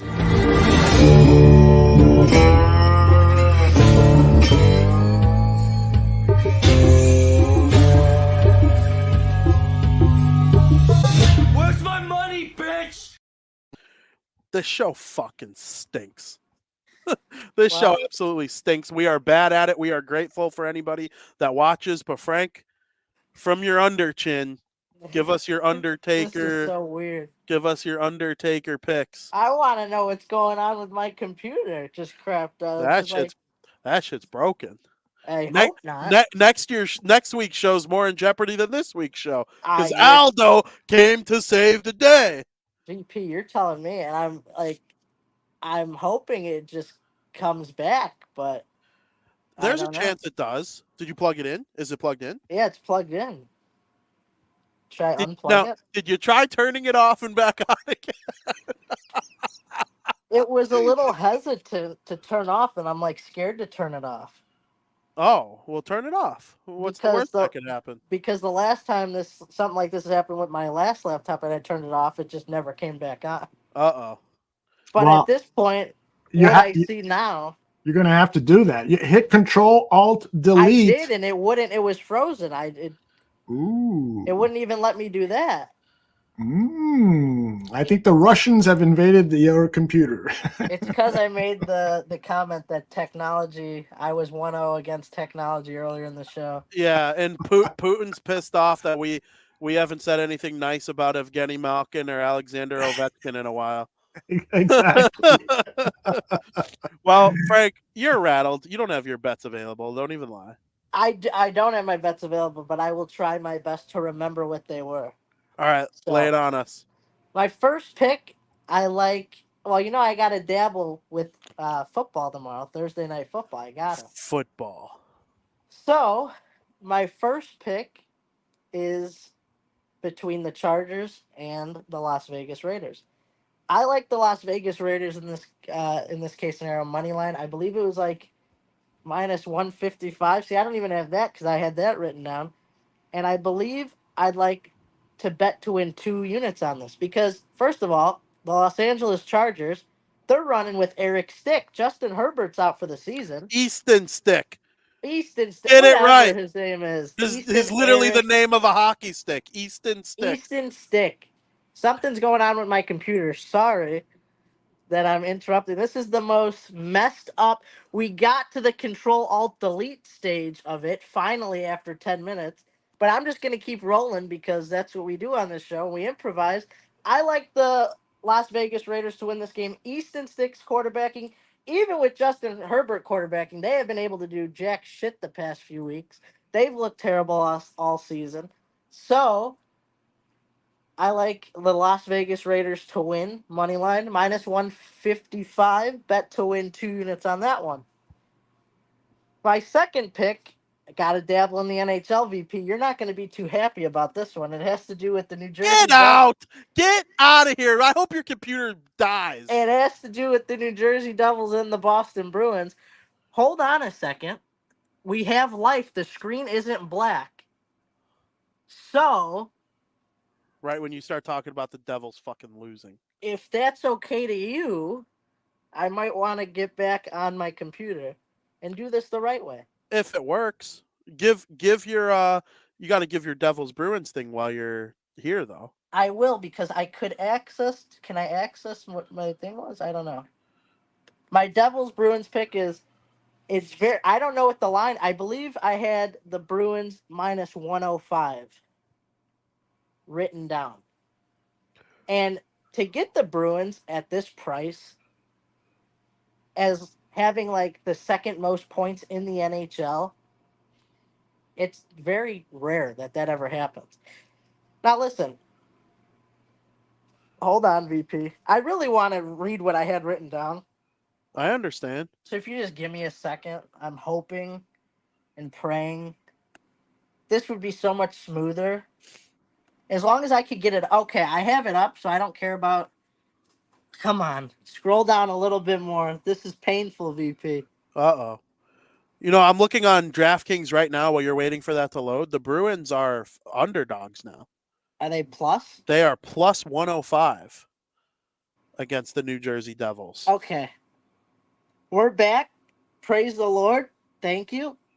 Actually, that Raiders pick, sorry. Let me go back to the Raiders pick, doing this right. It's my biggest play of the show. I got bet to win 4 units on the Raiders money line. Justin Herbert's been ruled out for the season with his finger injury, like I said. But yeah, it's 4 units. Raiders money line -155. Now, the New Jersey Devils and the Boston Bruins. Boston Bruins are at the New Jersey Devils.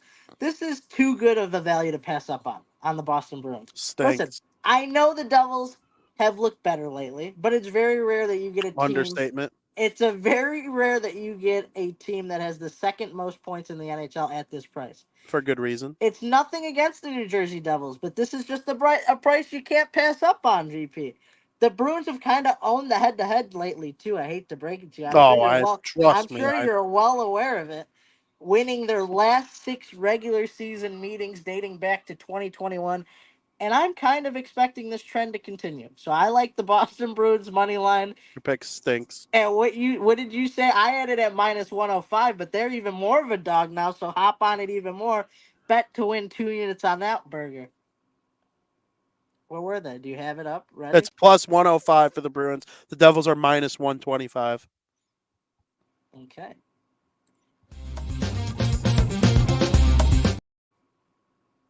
Whoops. Are we back, baby? We're back. Did you see me? Oh, now you're on twice. There you are. Oh, this is good. And now Frankie's just really messing with the whole thing. We finally had it back. And Frankie, now he's muted. We can't hear him. The face is super zoomed in. You better get your I'm so sorry. Although I feel so bad of everything that's going on. This is unbelievable. We said, Aldo, I think you complimented me on this one time. I recognize our show stinks. Oh my god! I know the people who we are very appreciative of the people who watch this program. Last week, Frankie had off the ice technical difficulties. This week, he has on the ice technical difficulties. I got snot blowing out of my nose every 5 seconds now. This show stinks, and we are very thankful to be able to do it, though. That's what makes part of the show so awesome, is that you guys are authentic, and when you have problems, you talk about it openly. I've seen so many times people are trying to hide the fact, that they got snots coming out or the computer blew up or something like that. You guys are authentic, always telling it like it is. Love you guys. And if you need anything at all from me, let me know, guy. Okay? You, Aldo. I don't know why I'm so zoomed in. If you know why that's a thing, I don't know why I'm zoomed in. Make sure you listen to all of Aldo's shows here on the Barroom Network. Tonight, Buffon 55, and then Mac and Reed at 6 o'clock. So we got 2 football shows on tonight. Hopefully you can enjoy it. And Frank, you're zoomed in only because you're such an attractive guy, the camera can't get enough of you. That's what I was thinking. And like you said, good answer. I have to be authentic, because if these people think that I'm perfect 365 days out of the year, I got some bad news for you. I got some terrible news for you. We all have a bad day here and there. Wednesday is going to be Frankie's 13th reason why, though. Freaking the last couple weeks, Frankie on Wednesdays have just I'm nervous. Ooh. I'm nervous. Like, I don't know what's been going on, but anyway, I got one more pick. All right, I'll be listening. Take care, fellas. Thank you, Aldo. Thank you, Aldo. Bye-bye. My last pick, it has to do with the Denver Broncos at the Detroit Lions on Sunday. The Denver Broncos are getting 5.5 points at -120. I like the Denver Broncos in 5.5 against the Detroit Lions on the road. Bet to win 2 units here. Is this a trap game? Because, why are the Lions favored by 5 points after how good the Broncos have been and how poorly the Lions have looked against the Chicago Bears? The Broncos have looked great lately, and they haven't lost a game by more than 5 points since week 6 of the regular season. They're one of the hottest teams in the league at the moment, and I'll gladly take the 5.5 points, even if I'm being trapped a little bit. If it goes down to 5 on DraftKings or whatever, up it to 5.5. Take the hook and don't get burned by not having it. I like the Denver Broncos plus 5.5 points at -120. And that concludes Breaking Bets and one of the weirdest ends to a show we probably ever had. Correct. And ever will have. Absolutely. And you know what, though? I love this show. I love Aldo nailed it. I love that about it. What do you think? I'm going to lie to you about any technical difficulties? Oh, yeah, sorry about that. I don't know what happened. No, we know what happened.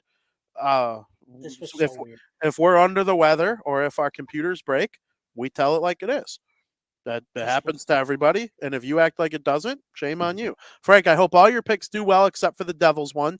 I can't believe that you don't think that the Devils are going to smoke the Bruins today. Wow. A home game, the Bruins don't have McAvoy, they don't have Zaka. I mean, it's just it's going to be tough for the Bees against this Devils team that feels good about Jack Hughes back home after a 4-game roadie out west, a little couple extra days off. Ooh. Mm. Ooh. Mm. No McAvoy? Who's going to defend Jack Hughes? I don't know, VP. And man, I'm very concerned on why my camera's so zoomed in. You turned on me, bro. Well, you're going to have to get your camera fixed.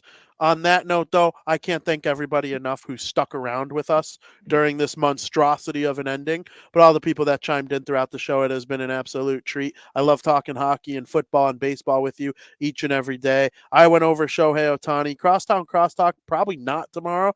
I don't know what's going to be the case with that show, but we'll get it all squared away, and we will have plenty of Shohei Ohtani conversation as the weeks go on. And I'm very excited to see how the rest of the baseball offseason goes now that the big fish is off the market. Frank, do you have anything you want to say before you finally are able to figure your Dude, technology just really wants to bone me. That's all I'm saying is, like, we have bad beef, but I will win in the end if it's the last thing I do. Frankie, to save this show and this in humanity, I will win. Frankie will absolutely save the show, even if you could see every little imperfection in his beard with his face completely zoomed in right now. You got a little spot right here, but dude, so what do the hell is I have going a spot on? I have a spot here from when I hit my chin, so my beard just won't grow there. And then there were two of me. And then, like, I joined the show, but I couldn't even be added. So Aldo had to come in. This was, like, one of the weirdest things. Credit to Aldo, by the way. Credit to Aldo. Thank you, Give Aldo. Aldo a round of applause. Love Aldo. The great barkeeper, the great leader. We'd be nothing without Aldo. Love Aldo. He saved the day. He's basically Iron Man. We love that man with all of our hearts. And Frank, before your shit explodes again, and you'll have plenty of time to figure it out by next week, I can't thank everybody enough for watching. And as always, thank you for listening.